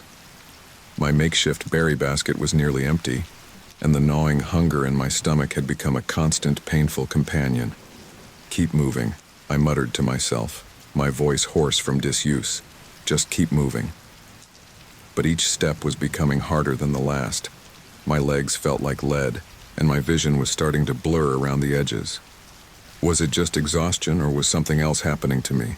As I stumbled over a protruding root, a wave of dizziness washed over me. I reached out to steady myself against a nearby tree, its rough bark scraping against my palm. That's when I saw it, or thought I saw it. A flickering shape at the edge of my vision, like a person darting between the trees. "Hello?" I called out, my heart suddenly racing. "Is someone there?" Silence was my only answer. I squinted, trying to focus on where I'd seen the movement, but there was nothing there. Just more trees, more endless forest.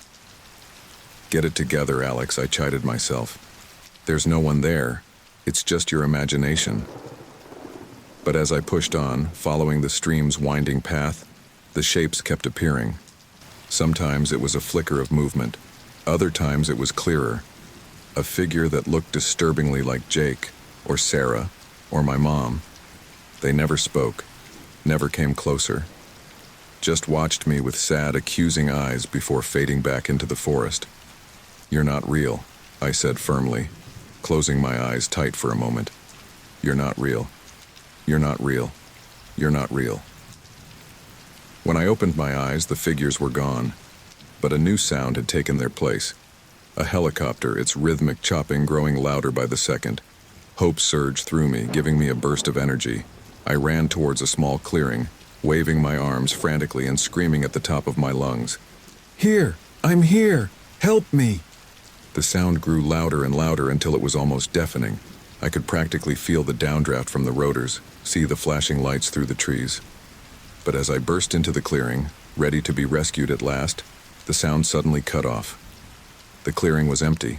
There was no helicopter, no rescue. Just more trees and the mocking gurgle of the stream.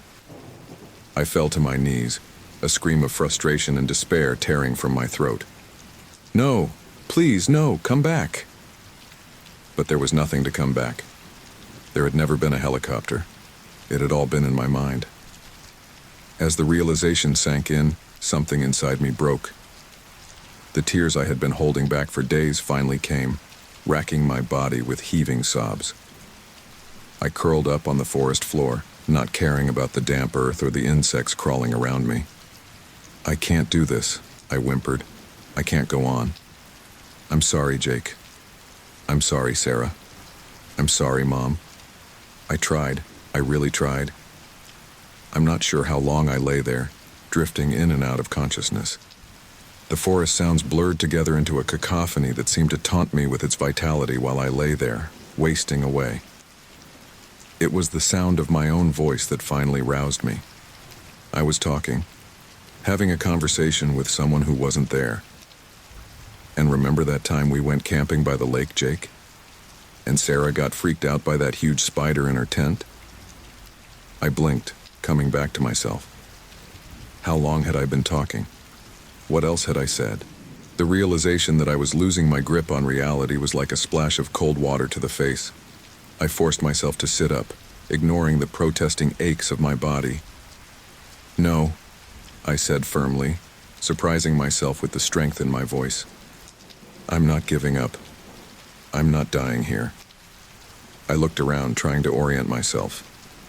The stream was still there, a silver ribbon cutting through the green. I had to keep following it. It was my only hope.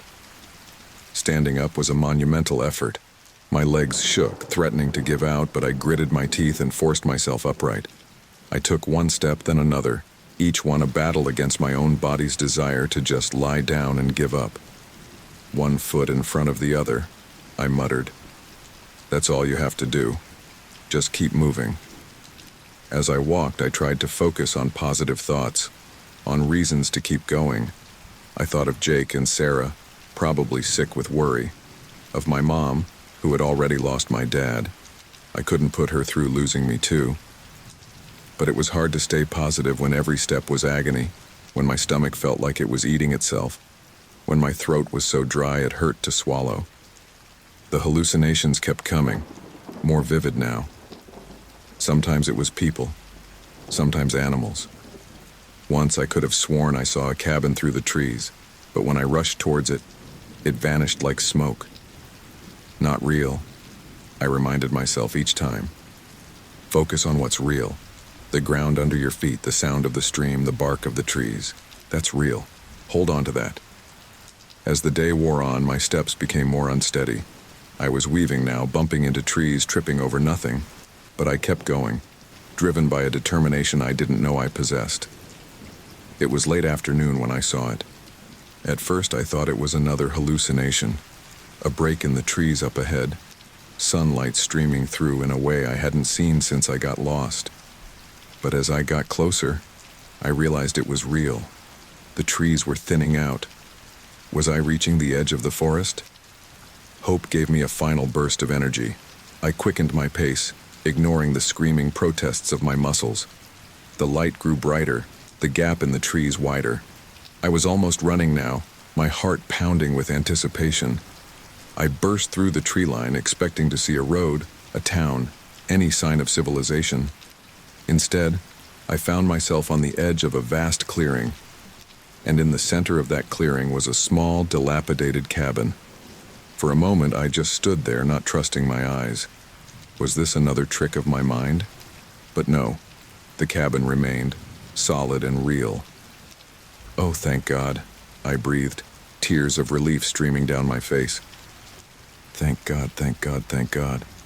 I stumbled towards the cabin, my legs finally giving out just as I reached the worn wooden steps. I crawled up them, using the last of my strength to push open the creaking door. The interior was dusty and abandoned, cobwebs hanging in the corners. But it was shelter. It was a sign of human presence. It was hope. I collapsed onto the dirty wooden floor, my body finally surrendering to the exhaustion it had been fighting for days. As my consciousness began to fade, I had one last coherent thought. I made it. I'm going to survive this. Then darkness claimed me and I knew no more. I awoke to the sound of rain pattering against a wooden roof. For a moment, I was disoriented, my mind struggling to piece together where I was. The hard surface beneath me wasn't the forest floor, and the air smelled of dust and old wood rather than pine and damp earth. Then it all came rushing back. The desperate trek through the forest, the hallucinations, and finally, the discovery of the cabin. I sat up slowly, my body protesting every movement. The cabin was small, just one room with a few pieces of broken-down furniture. Weak daylight filtered through grimy windows, casting long shadows across the floor. "Hello?" I called out, my voice barely more than a croak. "Is anyone here?" Only the steady drumming of rain answered me. I was alone, but for the first time in days, I was sheltered from the elements. I stumbled to my feet, fighting a wave of dizziness. My throat was parched, my stomach a hollow ache. I needed water, and I needed it now. To my immense relief, I spotted an old metal bucket in the corner. I grabbed it and stumbled outside, holding it out to catch the rain. The cool drops on my skin were heavenly, and I tilted my head back, letting the rain wash over my face. Once the bucket was half full, I brought it inside and drank deeply, not caring about potential contaminants. The water was the sweetest thing I'd ever tasted. With my most pressing need addressed, I began to explore the cabin more thoroughly. It was clearly long abandoned, but it might contain something useful. I opened creaky drawers and peered into dusty corners, hoping for any sign of food or supplies. In a cupboard, I found an old can of beans, the label faded and peeling. My hands shook as I examined it. The expiration date was years past, but in my desperate state it looked like a feast. "Please don't be rotten," I muttered as I searched for something to open it with. After several minutes of frantic searching, I found a rusty can opener in a drawer. The smell that wafted out when I finally got the can open was musty and unappetizing. But to my starving senses, it was ambrosia. I scooped the cold, congealed beans into my mouth with my fingers, barely taking the time to chew. Only when the can was empty did I slow down, the reality of my situation settling back in. I was still lost, still in danger. But I had shelter, water, and had found some food. It was more than I'd had yesterday. As the rain continued to fall outside, I took stock of my situation. "Okay, Alex," I said aloud, needing to hear a human voice, even if it was my own. "You've made it this far. Now what's the plan?" I knew I couldn't stay in the cabin forever. Eventually, I'd need to try to find my way back to civilization. But for now, it was shelter, a place to regain my strength. As I pondered my next move, my eye caught something I'd missed in my initial survey of the cabin, a faded map tacked to one wall. My heart leaped as I hurried over to examine it. The map was old and weathered, showing a section of the Smoky Mountains. Much of it was faded to the point of illegibility, but I could make out some landmarks, rivers, peaks, and what looked like trail markers. "This is it," I breathed, hope surging through me. This could be my way out. I spent the next few hours studying the map intently, trying to match what I could see with my memories of the journey that had brought me here. It was frustrating work. So much of the map was unclear, and I couldn't be certain of my current location. As daylight began to fade, I realized I'd need to spend the night in the cabin. The thought of another night alone in the wilderness, even in shelter, sent a shiver down my spine. But I didn't have a choice. I gathered what I could to make a bed, some old sacks I found in a corner, my own jacket. It wasn't comfortable, but it was better than the forest floor. As I lay there in the growing darkness, listening to the rain, the events of the past few days played through my mind. The initial excitement of exploring, the growing fear as I realized I was lost, the hallucinations and despair that had nearly broken me. "I'm sorry, Jake," I said softly into the darkness. "You were right to be worried. I should have listened to you." I imagined what Jake might say if he were here. Probably something like, "Well, you've always been a stubborn idiot. But you're a survivor, Alex. You'll make it out of this." The thought brought a small smile to my face. Jake had always believed in me, even when I didn't believe in myself. I couldn't let him down now. Sleep came in fits and starts. My dreams a confused jumble of forest paths, search parties always just out of reach, and the faces of those I loved, looking at me with a mixture of worry and hope. I awoke to weak sunlight filtering through the grimy windows. The rain had stopped, leaving behind a world washed clean. I felt stronger than I had in days, the food and rest doing wonders for my body and spirit. With renewed determination, I returned to the map. In the clear light of day, I noticed something I'd missed before. A faint trail marked in red, leading from an area that looked similar to where I'd been lost to a point marked Ranger Station. My heart raced with excitement. Could this be my way out? I knew I had to try. I couldn't stay in this cabin forever, and this was the best lead I had.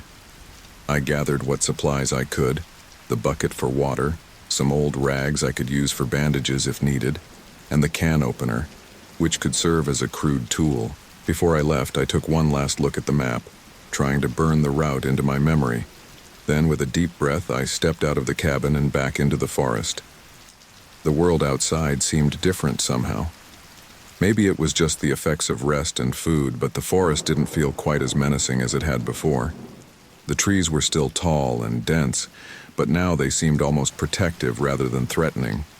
I oriented myself as best I could and began to walk, following what I hoped was the trail from the map. Every step was a mixture of hope and anxiety. Hope that each ridge or turn would reveal the ranger station, anxiety that I was going in completely the wrong direction. As I walked, I talked to myself, to the forest, to the friends and family I hoped were still searching for me. "I'm coming," I said, my voice growing stronger with each step. "I don't know if you can hear me, but I'm coming. I'm not giving up." The day wore on, and fatigue began to set in again. But it was different this time. A clean tiredness born of exertion, not the bone-deep exhaustion of despair. I was moving with purpose now, driven by the hope that each step was bringing me closer to rescue. As the sun began to dip towards the horizon, I crested a small hill and felt my heart skip a beat. There, in the distance, was a clearing. And in that clearing, a structure that could only be man-made. "The ranger station," I whispered, hardly daring to believe it. "I found it. I actually found it." Tears blurred my vision as I began to run, ignoring the protests of my tired muscles. With each step, the station grew larger, more real. It wasn't a hallucination or a trick of the light. It was solid. It was there. And it meant I was saved. As I burst into the clearing, I saw a figure emerge from the station, alerted by the sound of my approach. For a moment, we both froze, staring at each other in disbelief. Then the ranger was running towards me, shouting into a radio clipped to his shoulder. "I've got him. Repeat, I've got the lost hiker." As the ranger reached me, I finally allowed myself to believe it was over. I was found. I was safe. "You're okay now, son," the ranger said, his voice kind as he supported my suddenly weak legs. "You're safe. Let's get you inside." As he led me towards the station, I heard the distant thrum of a helicopter. Rescue was coming. I had survived. The ordeal was over. But as I looked back at the forest that had been both my prison and my teacher, I knew that its impact on me would last a lifetime. I had been lost, but in finding my way, I had also found a strength I never knew I possessed. The ranger station hummed with activity. I sat on a worn couch, wrapped in a warm blanket, a steaming mug of sweet tea clutched in my trembling hands. The events of the past hour felt surreal, the moment of rescue, the flurry of activity as more rangers arrived. The crackling radios announcing my discovery to the search team spread throughout the forest. "Alex?" A gentle voice broke through my daze.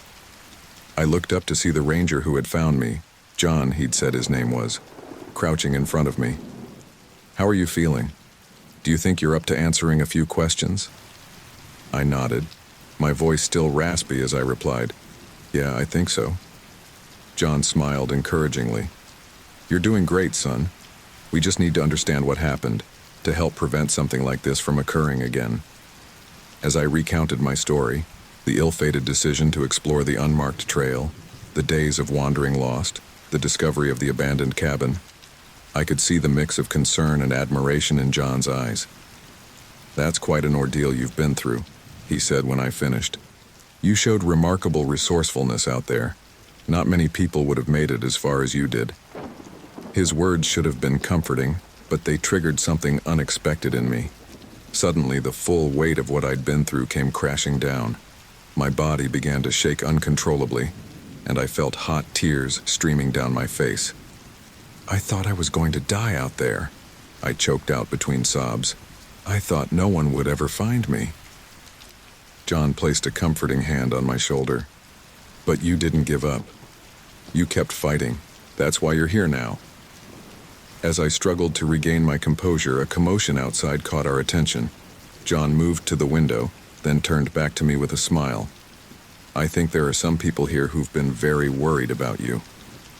The door burst open, and suddenly the room was filled with familiar faces. Jake, Sarah, my mom. For a moment, we all froze, as if none of us could quite believe this was real. Then my mom rushed forward, enveloping me in a fierce hug. "Oh, Alex," she sobbed, her tears mingling with mine. "My baby, I thought I'd lost you." I clung to her, breathing in her familiar scent, feeling like a child again in her arms. "I'm sorry, Mom," I whispered. "I'm so sorry." Jake and Sarah joined the embrace, turning it into a group hug that felt like coming home. When we finally separated, Jake punched my arm lightly, his eyes suspiciously bright. "Don't you ever scare us like that again, you idiot." I managed a weak laugh. "Trust me, I don't plan to." As the initial emotion of the reunion settled, a park official entered the room. "Alex," he said gently, "I know you've been through a lot, but we need to get you to a hospital for a proper checkup. Your friends and family can ride with you in the ambulance." The next few hours passed in a blur of medical examinations, IV fluids, and concerned doctors. I was diagnosed with moderate dehydration and malnutrition, but miraculously I had avoided any serious injuries or illnesses from my time in the wilderness. It wasn't until late that night, lying in the quiet hospital room with my mom dozing in a chair beside me, that I had a moment to truly process everything that had happened. A soft knock at the door roused me from my thoughts. Jake peeked in, then entered when he saw I was awake. He pulled up a chair next to my bed, his face serious in the dim light. "How are you really doing, Alex?" he asked quietly. I considered the question for a moment. "Honestly, I'm not sure. It all feels surreal, like it happened to someone else." Jake nodded. "I can't even imagine what you went through out there. When you didn't come back that first night, God, Alex, I've never been so scared in my life." The guilt that had been simmering beneath the surface bubbled up. "Jake, I'm so sorry. You were right to be worried about that trail. I should have listened to you." He shook his head. "Hey, no. This isn't about being right or wrong. I'm just so damn glad you're okay." We sat in companionable silence for a while, the quiet beeping of the hospital machines a reminder of how close I'd come to a very different outcome. Finally, Jake spoke again. "You know, while you were missing, I kept thinking about all the things I never said, all the stuff we always think we have time for later." I turned to look at him, sensing the weight behind his words. He met my gaze, his eyes intense. "I love you, man. You're my best friend, and I don't know what I'd do without you. I needed you to know that." Emotion welled up in my throat. "I love you too, Jake. Out there when things were at their worst, thinking about you and Sarah, it kept me going. You guys saved my life as surely as if you'd been there with me. Jake reached out and gripped my hand tightly, words seemingly beyond him at that moment. We stayed like that until he finally dozed off in the chair, his hand still holding mine. As the night wore on, sleep eluded me. My mind kept replaying moments from the forest, the terror, the despair, but also the moments of beauty and the strength I'd found within myself. I thought about the turning points, the discovery of the stream, finding the cabin, deciphering the old map. Each one had been a moment when I could have given up, but something inside me had refused to quit. As the first light of dawn began to filter through the hospital window, I made a silent vow to myself. I would never take my life, or the people in it, for granted again. I would live with purpose, with gratitude for each day. The ordeal in the forest had nearly broken me, but it had also revealed a strength I never knew I possessed. I had faced my deepest fears and survived. Whatever challenges life threw at me from now on, I knew I could face them. A soft stirring beside me drew my attention. My mom was waking up, her eyes immediately seeking me out, as if to reassure herself that I was really there. "Good morning, sweetheart," she said softly, reaching out to stroke my hair. "How are you feeling?" I took her hand in mine, squeezing it gently. "I'm okay, Mom. Really. I'm going to be okay." And for the first time since my rescue, I truly believed it. The forest had changed me, challenged me, nearly destroyed me. But it had also taught me invaluable lessons about survival, about the strength of the human spirit, and about the power of hope. As the hospital began to come to life around us, I felt a sense of peace settle over me. The journey ahead, recovery, dealing with the psychological aftermath of my ordeal, would not be easy. But I was ready to face it. I had walked through my darkest night and emerged on the other side. Whatever came next, I would face it with the same determination that had kept me alive in the wilderness. This wasn't the end of my story. It was a new beginning.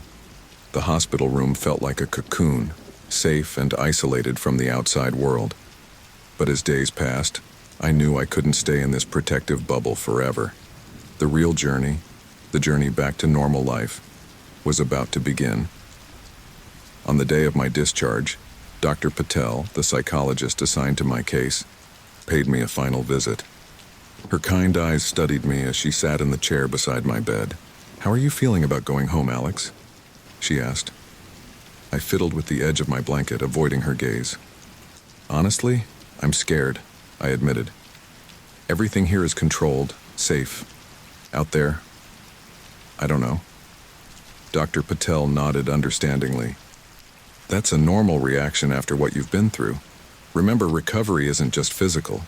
It's a mental and emotional process, too." She handed me a card. "This is my number. I want you to call me if things get overwhelming, day or night, and I'll see you for our scheduled sessions next week." I clutched the card like a lifeline. "Thanks, Dr. Patel, for everything." As she left, my mom entered, carrying a small duffel bag with fresh clothes. "Ready to go home, sweetheart?" I managed a small smile. As ready as I'll ever be. The drive home was surreal. The familiar streets of our town seemed both comforting and alien. I pressed my forehead against the cool glass of the car window, watching the world rush by. "You okay, honey?" Mom asked, glancing at me with concern. "Yeah," I murmured. "It's just strange. Everything looks the same, but it feels different." She reached over and squeezed my hand. "It'll take time, Alex, but we're all here for you." As we pulled into our driveway, I saw a small gathering on our front porch. Jake, Sarah, and a few other close friends were waiting, a welcome home banner strung up behind them. For a moment, panic gripped me. I wasn't ready for this, wasn't ready to face everyone. But then Jake stepped forward, his familiar grin breaking through my anxiety. "Hey, wilderness man," he called. "Thought you might need a welcome committee." Despite myself, I felt a smile tugging at my lips. "You guys didn't have to do this," I said as I got out of the car. Sarah enveloped me in a warm hug. Of course we did. We missed you, Alex. The next few hours passed in a blur of quiet conversation, gentle jokes, and comforting presence of friends. They were careful not to overwhelm me, seeming to sense when I needed space or when the memories became too much. As evening fell and the others left, Jake lingered behind. We sat on the front porch steps, watching the sunset paint the sky in brilliant oranges and pinks. "You know," Jake said softly, "when you were missing, I used to sit out here every night, just hoping I'd see you walking up the street." I turned to look at him, seeing the remnants of fear and worry etched on his face. "Jake, He shook his head, cutting me off. "No, let me finish. I need you to understand something. What happened? It didn't just happen to you. It happened to all of us who love you. We're all on this journey back with you." His words hit me like a physical blow. In my focus on my own recovery, I hadn't fully considered how my ordeal had affected those around me. "I'm sorry," I whispered. "I never meant to put you through that." Jake bumped my shoulder with his, and "Hey, none of that, we're just glad you're home. But Alex, promise me you'll let us help you. Don't try to do this alone." I nodded, feeling a lump form in my throat. "I promise." That night, sleep eluded me. Every time I closed my eyes, I was back in the forest, lost and alone. The darkness of my room felt oppressive, closing in on me like the dense canopy of trees. Unable to bear it any longer, I got up and went to the kitchen. To my surprise, I found my mom already there, nursing a cup of tea. "Couldn't sleep?" she asked, pulling out a chair for me. I shook my head, slumping into the seat. "Every time I close my eyes, I'm back there." Mom reached across the table, taking my hand in hers. "Oh, sweetheart, I wish I could take this pain away from you." "I keep thinking," I said, my voice barely above a whisper. "What if I had died out there? What if you never knew what happened to me?" Tears welled up in my mom's eyes. "But you didn't, Alex. You survived. You came back to us. That's what we have to focus on." We sat in silence for a while, the ticking of the kitchen clock marking the passage of time. Finally, Mom spoke again. "You know, your father would be so proud of you." I looked up, startled. We rarely spoke about my dad, who had passed away when I was young. "You think so?" I asked, my voice small. Mom nodded, a sad smile on her face. "I know so. You have his strength, his determination. He never gave up, and neither did you." Her words washed over me, bringing a comfort I hadn't realized I needed. For the first time since coming home, I felt a glimmer of hope that maybe, just maybe, I could get through this. The next few weeks were a roller coaster of emotions. Some days I felt almost normal, able to laugh with friends and enjoy simple pleasures. Other days, the weight of my experience pressed down on me, making it hard to even get out of bed. My sessions with Dr. Patel became a lifeline. In her office, I could voice the fears and doubts that I kept hidden from my friends and family. "I feel like I'm two different people," I confessed during one session. "There's the Alex everyone expects me to be, the survivor, the strong one. And then there's the real me, who's terrified and lost."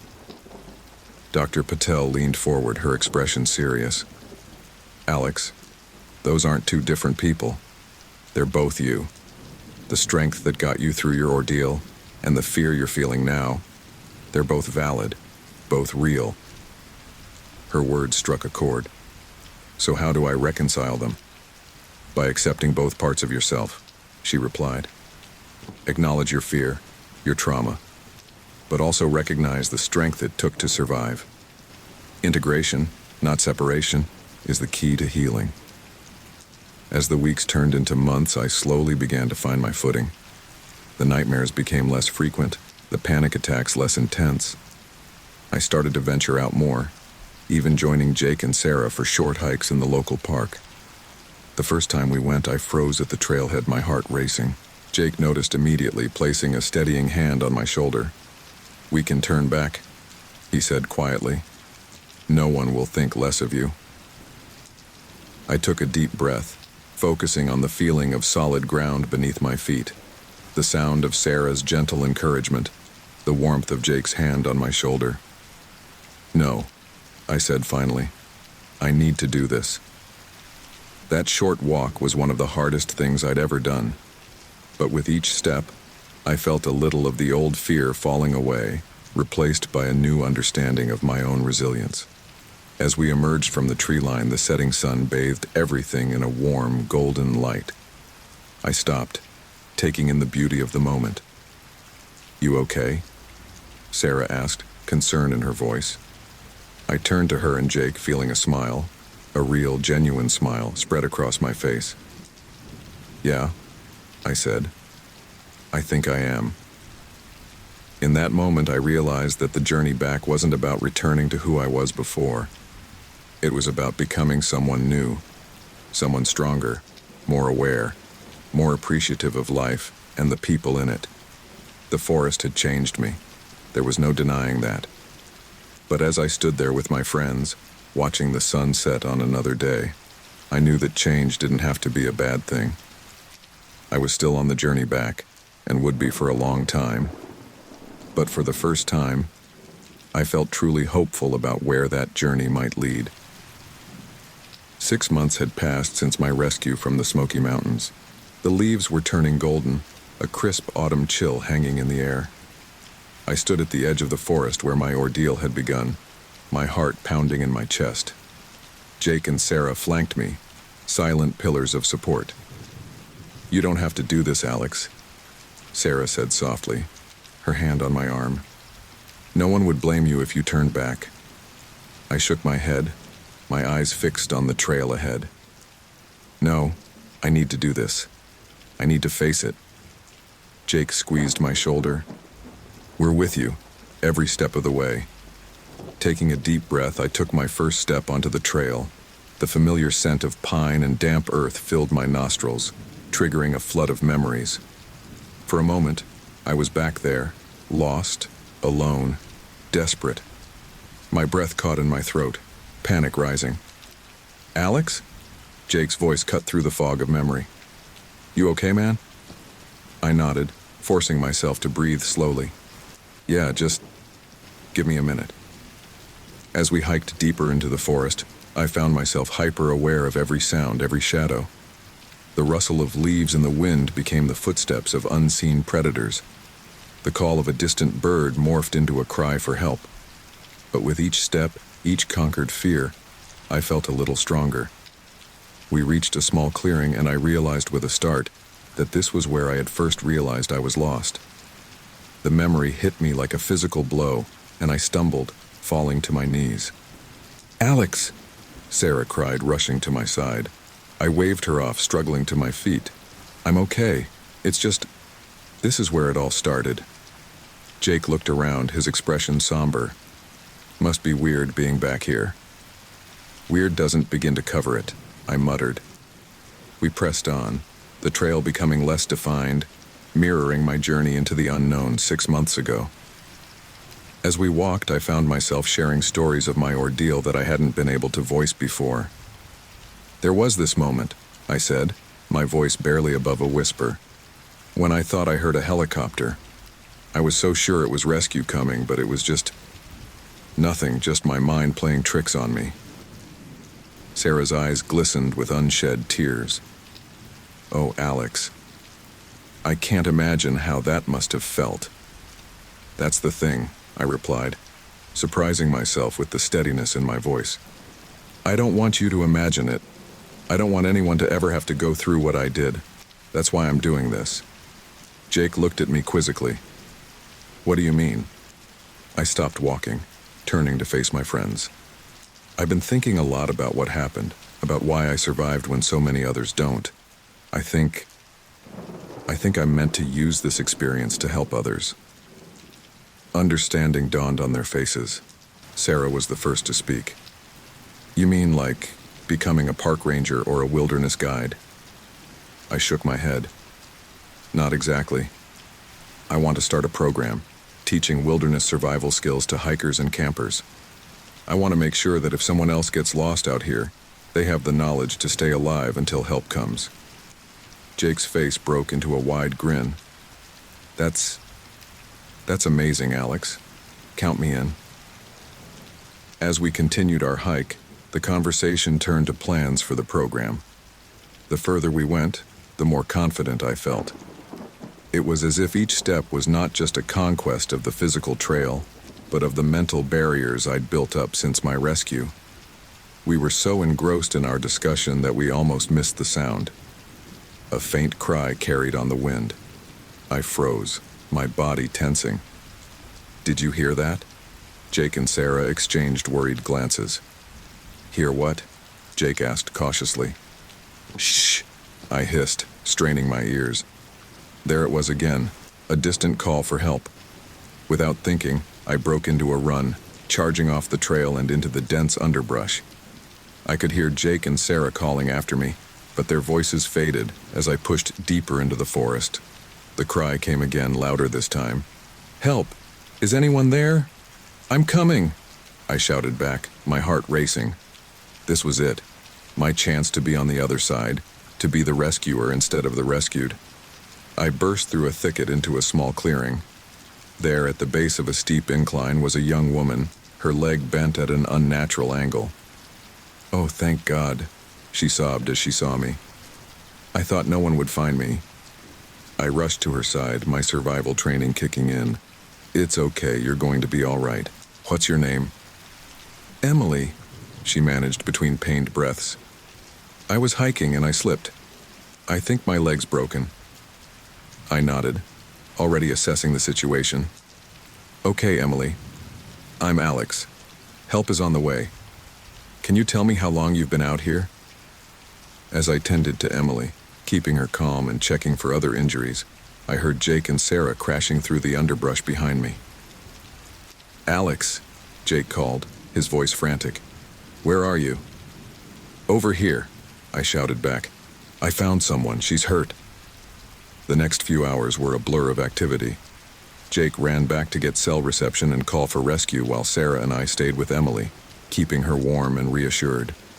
As we waited, I found myself sharing parts of my own story, using it to give Emily hope. I know it seems impossible now, I told her, but you're going to get through this, and when you do, you'll be stronger for it. When the rescue helicopter finally arrived, hovering overhead and winching down a paramedic, I felt a surge of emotion. This time, I was on the other side. This time, I was part of the rescue.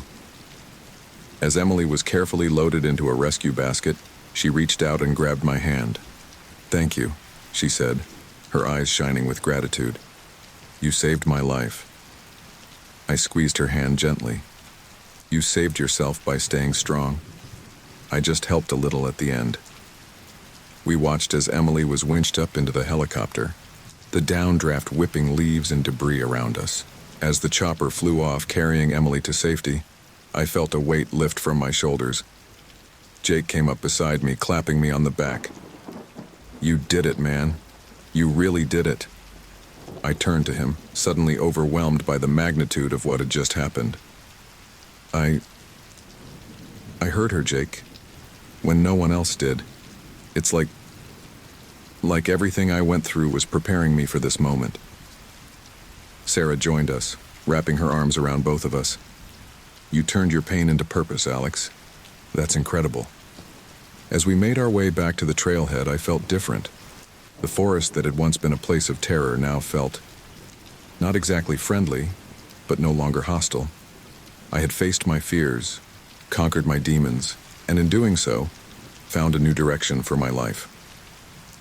The sun was setting as we emerged from the tree line, painting the sky in brilliant hues of orange and pink. I paused, taking in the beauty of the moment. You know, I said, turning to Jake and Sarah, I think I'm ready to really start living again. Jake grinned, throwing an arm around my shoulders. Well, it's about time. We've got a survival program to plan, remember? As we walked towards the car, I felt a sense of peace settle over me. The journey wasn't over. In many ways, it was just beginning. But for the first time since my rescue, I felt truly excited about what the future might hold. The forest had nearly killed me, but it had also given me a purpose. And as we drove away, the trees receding in the rearview mirror, I knew that I would be back.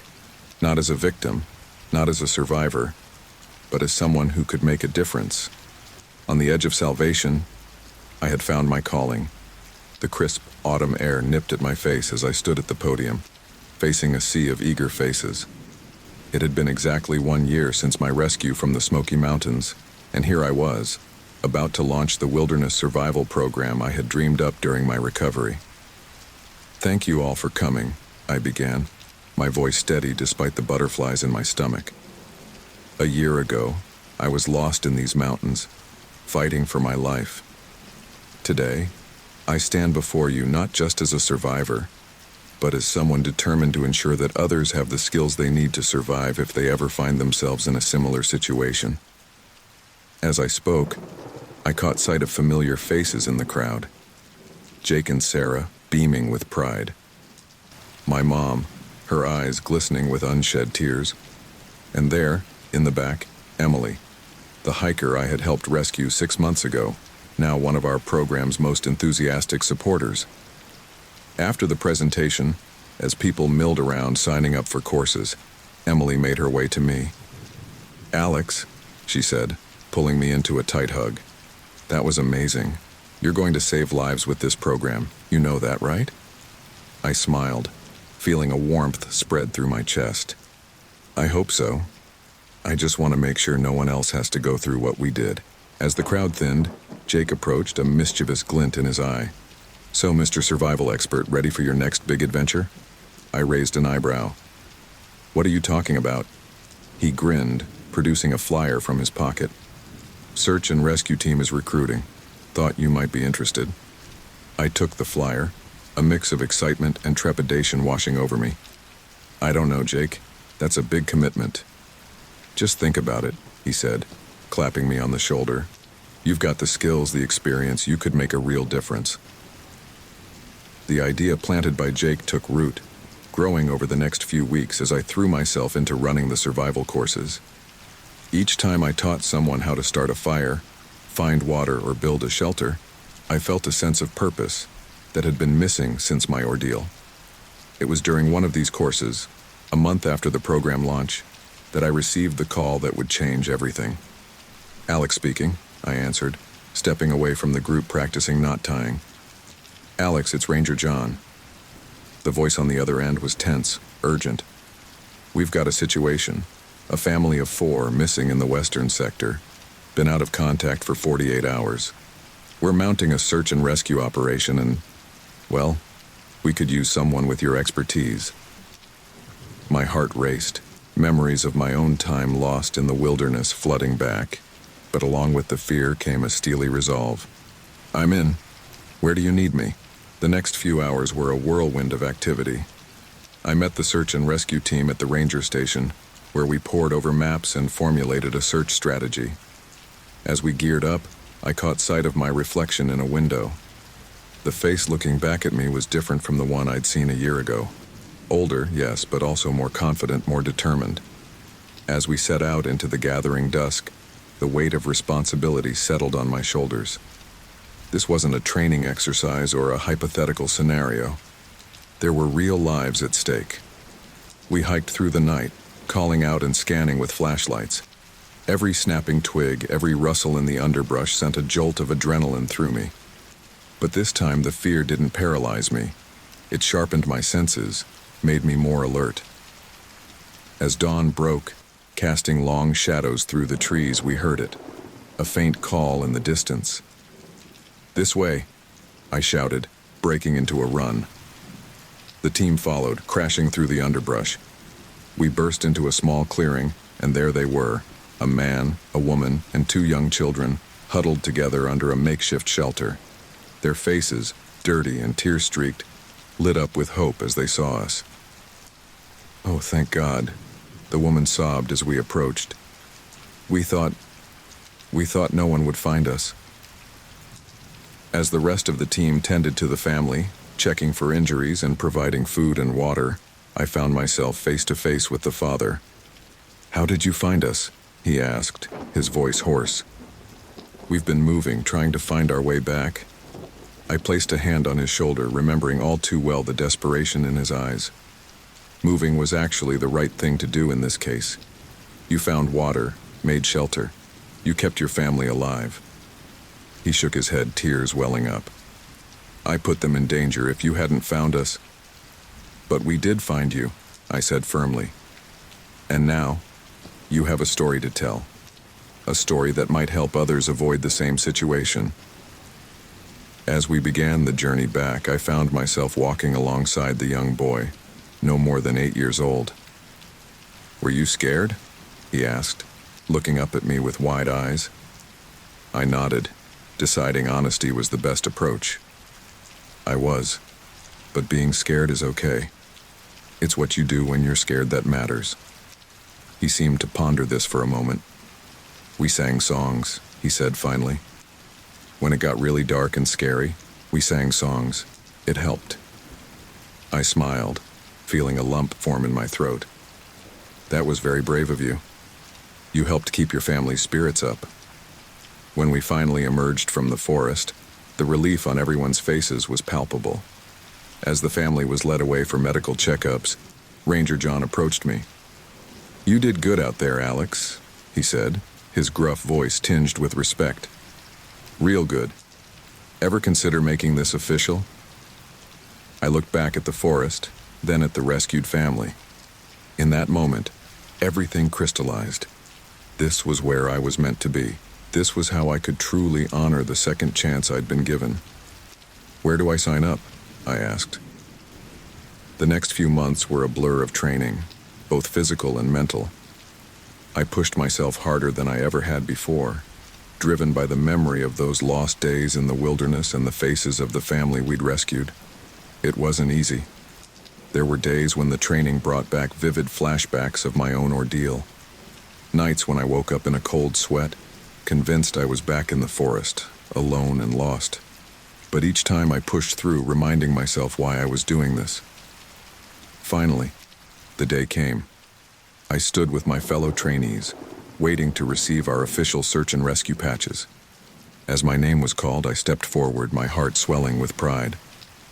Alexander Matthews, the chief said, pinning the patch to my uniform.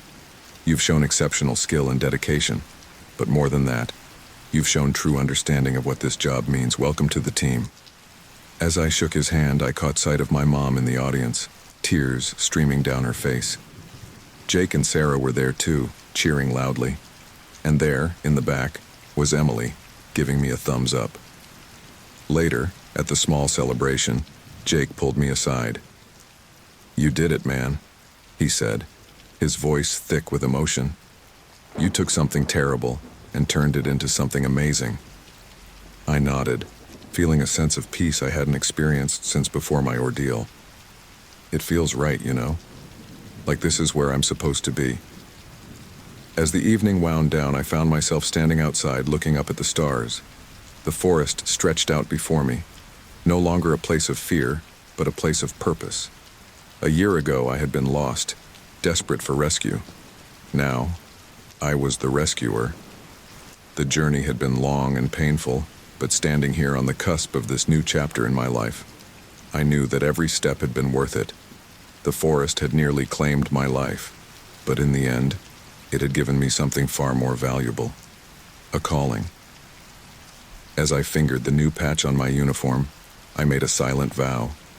I would use every lesson, every hardship, every moment of fear and triumph from my ordeal to help others, to be the light in the darkness for those lost and afraid.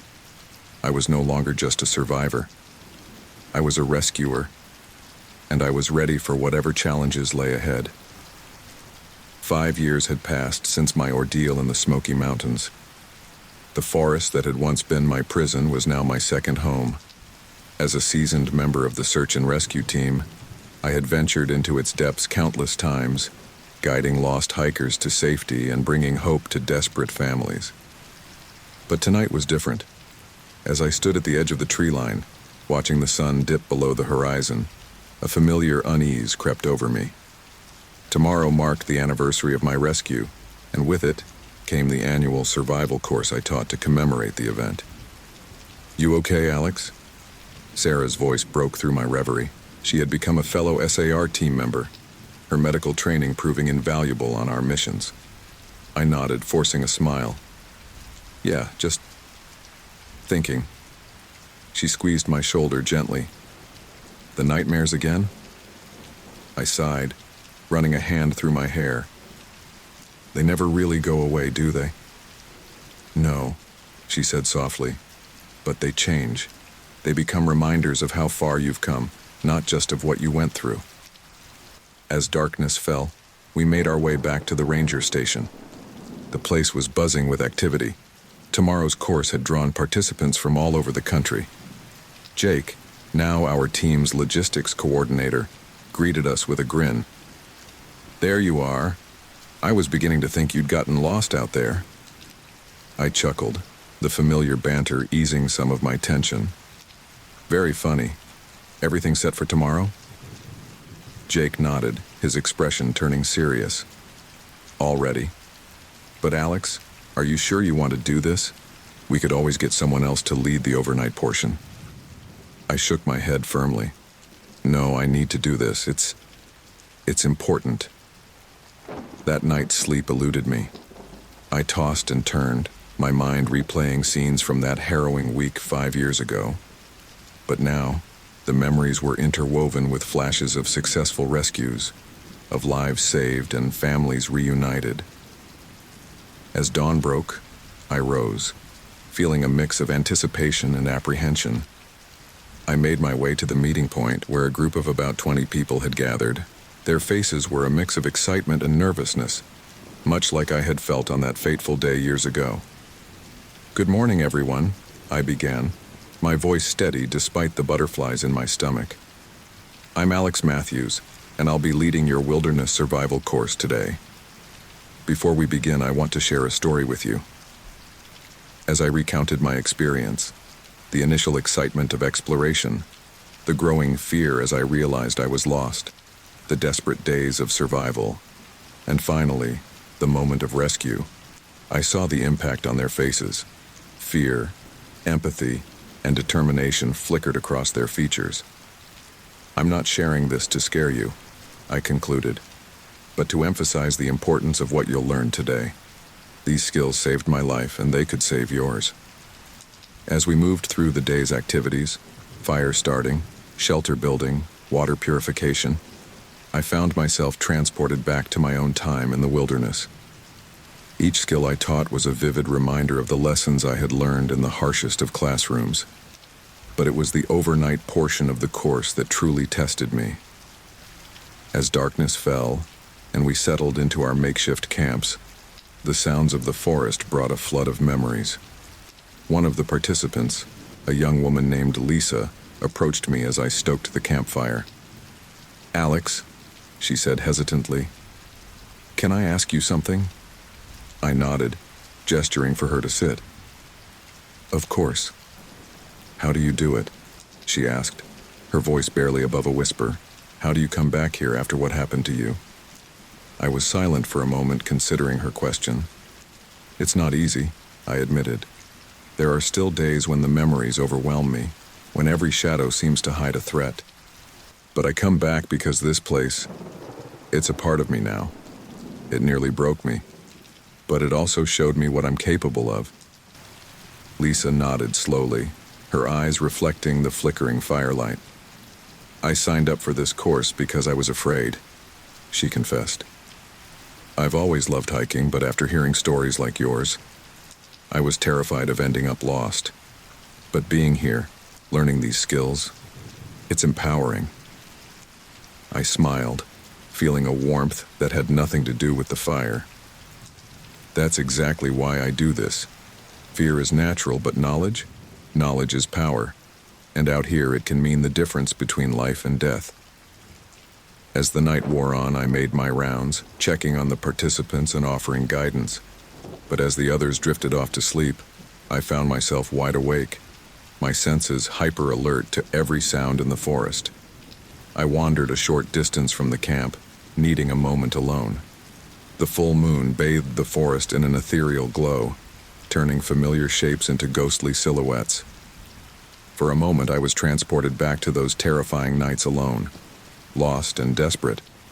A twig snapped behind me, and I whirled around, my heart racing. But it was only Jake, concern etched on his face. "Thought I might find you out here," he said softly. "Rough night?" I nodded, letting out a shaky breath. "Sometimes I wonder if I'll ever truly be over it, you know?" Jake stepped closer, his presence a comforting anchor. "Maybe you're not supposed to get over it, Alex. Maybe it's about learning to live with it, to use it." His words struck a chord. "You know," I said slowly, "when I was lost out here, I made a promise. I swore that if I survived, I'd find a way to make it mean something, to use what happened to me to help others."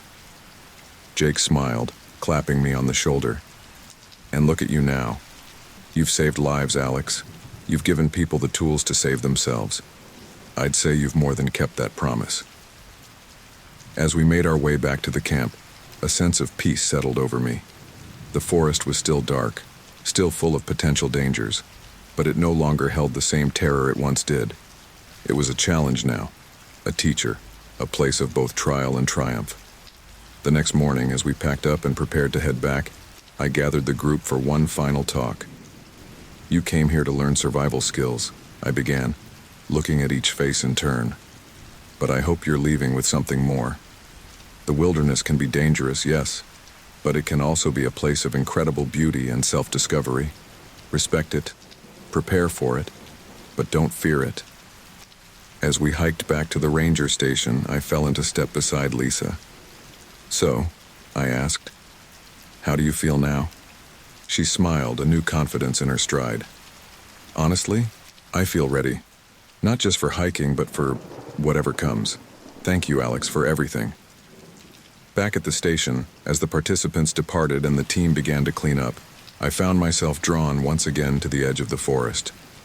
The late afternoon sun filtered through the leaves, casting dappled shadows on the ground. Sarah joined me, her presence a quiet comfort. "Another successful course," she said. "You should be proud, Alex." I nodded, a lump forming in my throat. "It's more than that, though. Every time I do this, every time I come back here, it's like I'm reclaiming a piece of myself, the part I thought I'd lost out there." She took my hand, squeezing it gently. "You never lost it, Alex. You just needed to find a new way to see it." As we stood there, the forest stretched out before us, I realized a fundamental truth.